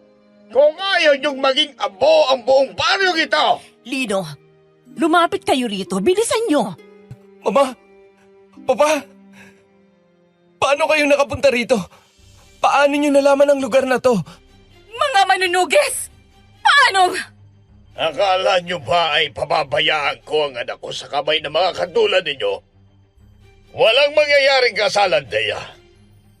Pero paglalamayan meron. Kayong lahat, mga demonyo! Napalingon kaming lahat sa pinto. Doon nakatayo ang aking mga magulang. Si Tatay Fredo, may hawak na shotgun na puno ng bala ng pilak. At si Nanay Lorna, na may bitbit na mga bote ng benditadong langis at isang mahabang itak na kumikinang sa dilim. Hindi ko mapigilang mapaiyak sa tuwa. Nabaling ang lahat ng atensyon sa pinto. Ang mga aswang na handa na sanang sumunggab sa amin tila naging mga asong bahagang buntot nang makita ang shotgun na hawak ni Papa. Si Nanay Lorna naman ay mabilis na lumapit sa amin. Ang kanyang mga mata ay puno ng pag-aalala. Pero ang bawat kilos niya ay puno ng otoridad. Paano? Paano niyo nahanap ang lugar na to? Ibang direksyon ang binigay ko sa inyo! Teya, hindi kami pinanganak kahapon. Akala mo ba ay ganon kadaling ilinlangin ang mga taong ang buong buhay nila ay nilaan sa pagtugis na mga katulad ninyo? Umuwi kami. Doon naghanap kami sa kwarto niyo ng maaari niyong puntahan dahil susunod na kami bilang sorpresa. Pero ibang nakita ko sa mga gamit mo. May nakatagong painting doon. Ang painting ng iyong pamilya. Painting? Anong painting, Nay? At saka paano naman kayo matutulungan ng bagay na yon para malaman kung saan kami? Ang painting ng mga magulang ni Teya, Lino. Ang mga mukhang hinding-hindi namin makakalimutan dahil kami mismo ang tumapo sa kanila. Higit 2 dekada na ang nakalilipas sa labas ng baryong ito. Pinatay niyo sila! Pinatay niyo ang mga magulang ko dahil lang sa kung ano kami! Wala silang ginagawang masama sa inyo! Wag mo kaming lokohin, bata. Alam namin ang ginagawa ng lahi ninyo. Pinuno nyo nagtakot ang buong bayan noon. At nalaman din namin kung bakit mo kinuha ang anak namin. Gusto mong gantihan ang mga manunugi sa pamamagitan ng pag-aalay sa sarili naming dugo. Pa, kayo ba? Sila ba ang dahilan kung bakit isinumpa ang baryong ito? Oo, Lino. Kami ang sumumpa sa kanila. Ginamit namin ang huling lakas ng aming mga ninuno para ikulong sila rito. Pinutol namin ang kakayahan nilang magparami at lumabas para hindi na sila makapaminsala pa. Kaya pala puro matatanda ang narito. Dahil sila ang natirang bakas ng nakaraan na dapat sana ay baon na sa limot. Dito kami huling napalaban. Hindi ko akalaing pababalikin pa talaga nila kami para tapusin silang lahat. Kaya ikaw ang pinili ko, Lino. Dahil ikaw ang pinaka-importanting bagay sa kanila.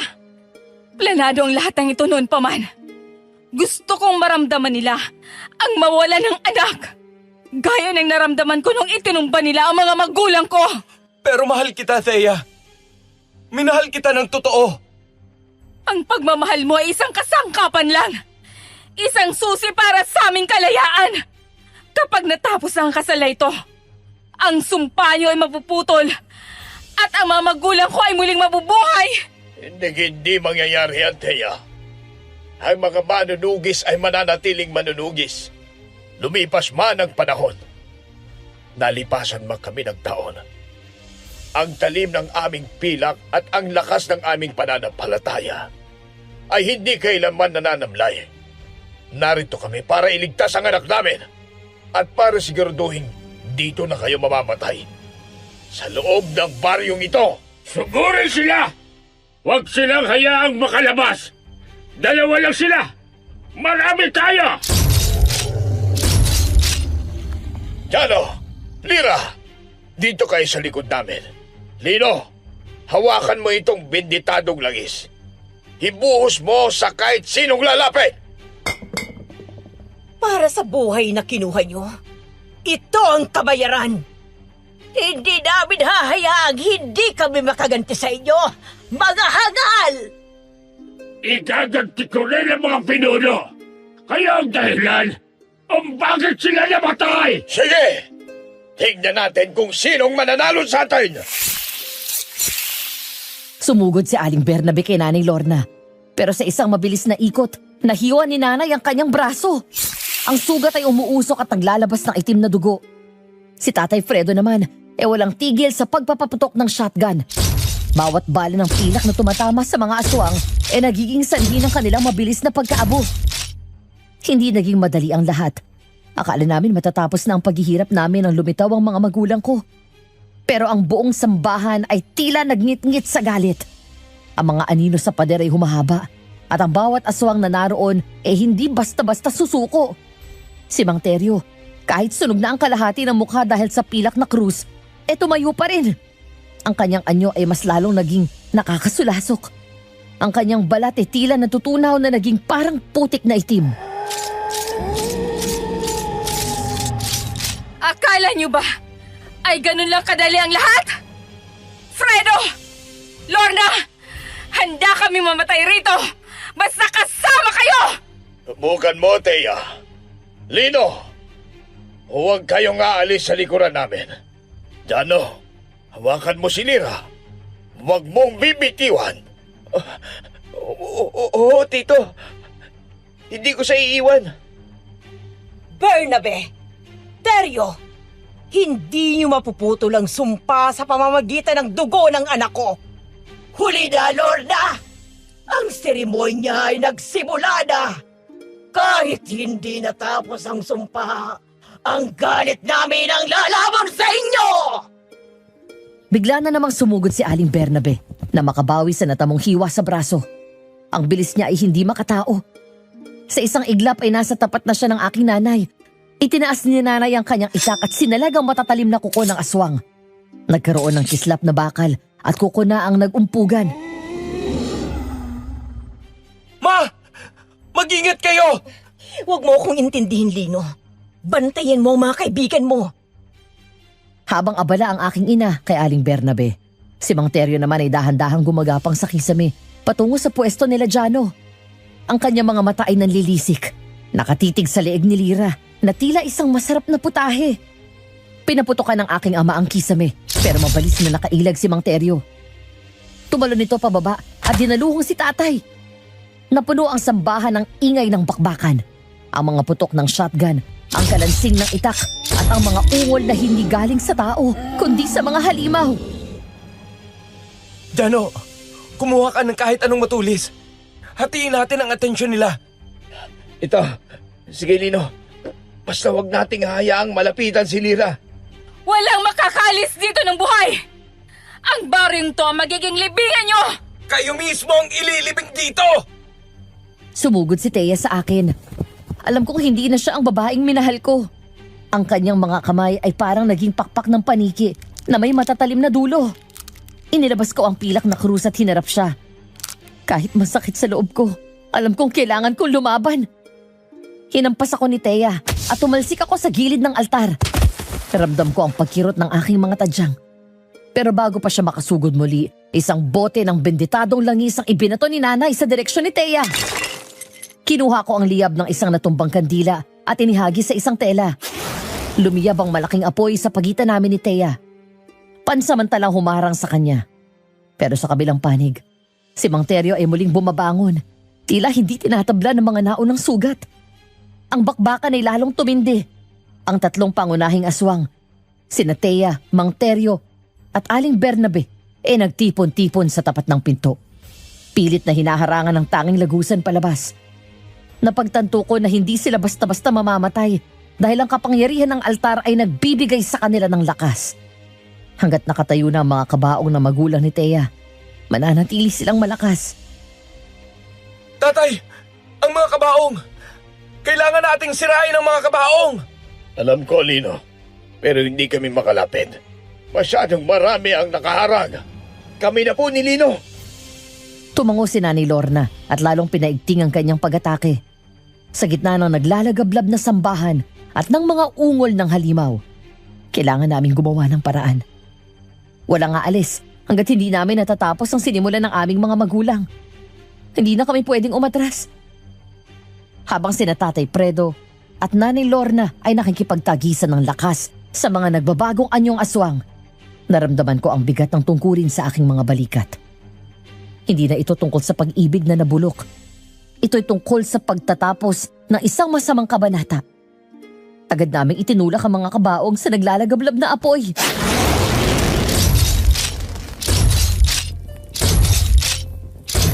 Hindi! Anong ginawa nyo? Ang mga magulang ko! Nay! Nay! Ginawa namin kung anong nararapat para sa kanila. Ang sunugin! Lino, kunin mo ang mga bala sa bag ng nanay mo. Huwag mo nga hayaang makalapit sa iyo ang matatandang yan! Fredo! Hindi nyo kami matatapos! Sa aming lupang tinatapakan nyo! Ang lupa nyo ay tigmak sa dugo ng mga inosente, Teryo. Oras na para bumalik kayo sa kailaliman! Sa isang mabilis na galaw, iwinasiwas ni nanay ang kanyang itak na pinahira ng benditadong langis. Tumama ito sa leeg ni Aling Bernabe. Ang aswang ay hindi man lang nakasigaw nang humiwalay ang kanyang ulo sa katawan, na agad naging abo bago pa man tumama sa sahig. Si Mang Teryo naman sumugod kay Tatay Fredo, pero sinalubong siya ng isang malapitang putok ng shotgun sa dibdib.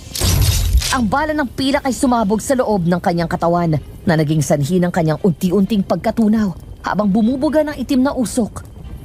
Nakita ko ang pagkakataon para tapusin ang lahat. Habang nakatutok ang atensyon ni Thea sa pagkamatay ni Mang Teryo at Aling Bernabe, kinuha ko ang shotgun mula kay tatay. Nakasasalin lang ng bagong bala. Mabigat ang armas, pero mas mabigat ang puot sa puso ko.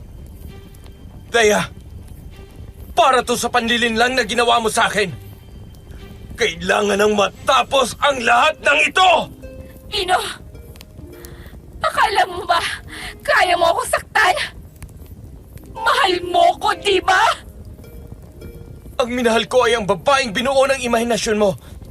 Ang nasa harapan ko ngayon, basura na dapat ang itapon! Papatayin kita! Sige, Thea! Gawin mo! Hindi ako humarap. Itinaas ko ang dulo ng shotgun. Itinapat sa sentro ng kanyang anyo habang mabilis siyang lumalapit. Nang abot kamay na niya ako, idinaan ko ang dulo ng baril ng direkta sa kanyang noo. Sa isang iglap, umalingaw-ngaw ang huling putok. Ang bala ng pilak ay tumagos sa kanyang bungo sa napakalapit na distansya. Ang ulo ni Thea ay sumabog. Nagkalat ang itim na likido at abo sa paligid ng altar. Ang kanyang katawan ay bumagsak na parang isang basang-basahan bago tuluyang naging alikabok na tinangay ng init ng apoy. Wala nang natirang aswang. Ang sambahan ay tuluyan ng nilamon ng apoy. Kasama ang lahat ng lihim at sumpa ng baryong iyon. Lumabas kaming 5 duguan at pagod. Pero malaya. Habang naglalakad kami palayo, ang unang sinag ng araw ay tumama sa aming mga mukha. Isang bagong simula na hindi na mabubura ng kahit anong pulang kwintas o huwad na pag-ibig. 2 linggo ang mabilis na lumipas mula nang lisanin namin ang nasusunog na baryong iyon. Ang sugat sa aking balikat ay dahan-dahan ang naghihilom. Pero ang mga sugat sa aking isipan ay tila mas matagal bago tuluyang maging pilat. Nakaupo kami ngayon sa teres ng aming bahay sa Maynila. Malamig ang simoy ng hangin. Malayo sa malapot at malansang hangin ng baryong kinalakihan ni Thea. Nakatingin ako sa kawalan habang nilalaro ang isang tasa ng kape. Hanggang sa sumulpot sina Jano at Lira. Ang mga kaibigan kong hindi ako iniwan at sinamahan ako sa madilim na kabanata ng buhay ko.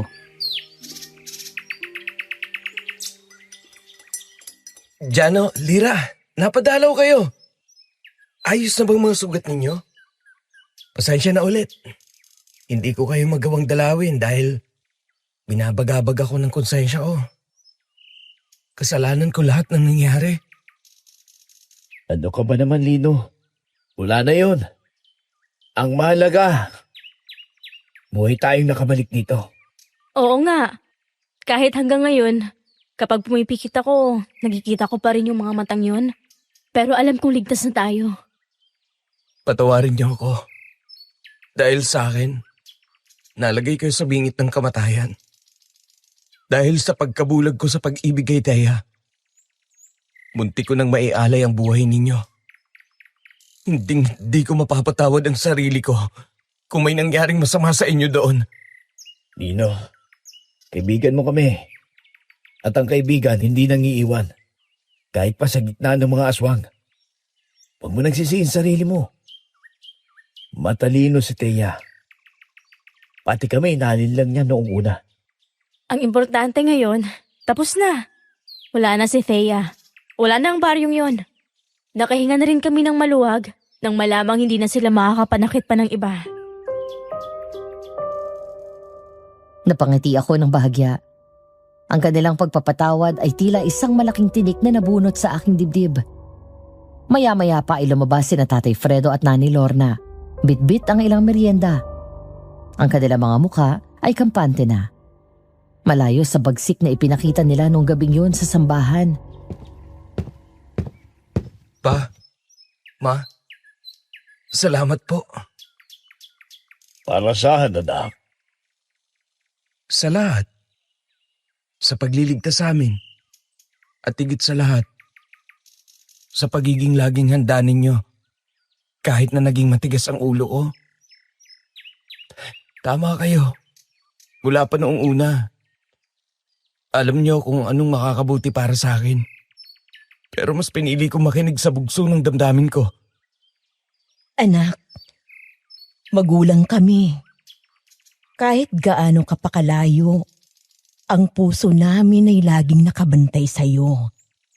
Ang pagiging manunugis ay hindi lang tungkol sa pagpatay ng halimaw, kundi sa pagprotekta sa mga taong mahal namin.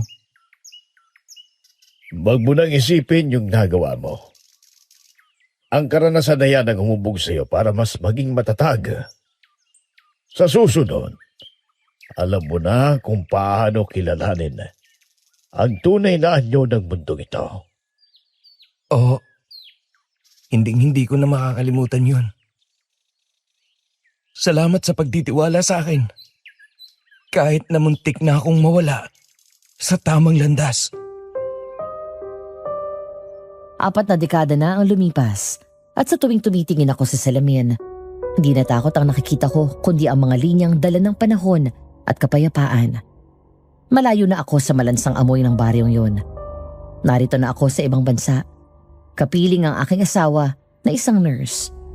Ang babaeng nagturo sa akin na ang tunay na pag-ibig ay hindi nagtatago sa dilim at hindi nangihingi ng alay. Biniyayaan kami ng 3 anak na ngayon ay may kanya-kanya na ring pamilya. At ang ingay ng aking mga apo, ang nagsisilbi kong musika araw-araw. Sina Jano at Lira ay nagkatuluyan din, bagamat maagang kinuha si Jano dahil sa atake sa puso. Isang masakit na paalam, pero alam kong pumanaw siyang malaya. Ang karanasang yun ang nagturo sa akin na ang intuisyon ay hindi dapat binabaliwala at ang tunay na lakas ay nagmumula sa katotohanan. Natutunan ko na ang pinakamabisang proteksyon laban sa anumang halimaw ay ang pagmamahal ng pamilyang hinding-hindi ka bibitawan, gaano man kalalim ang bangin na iyong kinahulugan. Hanggang dito na lamang po ang kwento ko, DJ Yumi, at maraming salamat sa pagbasa nito. Paalam.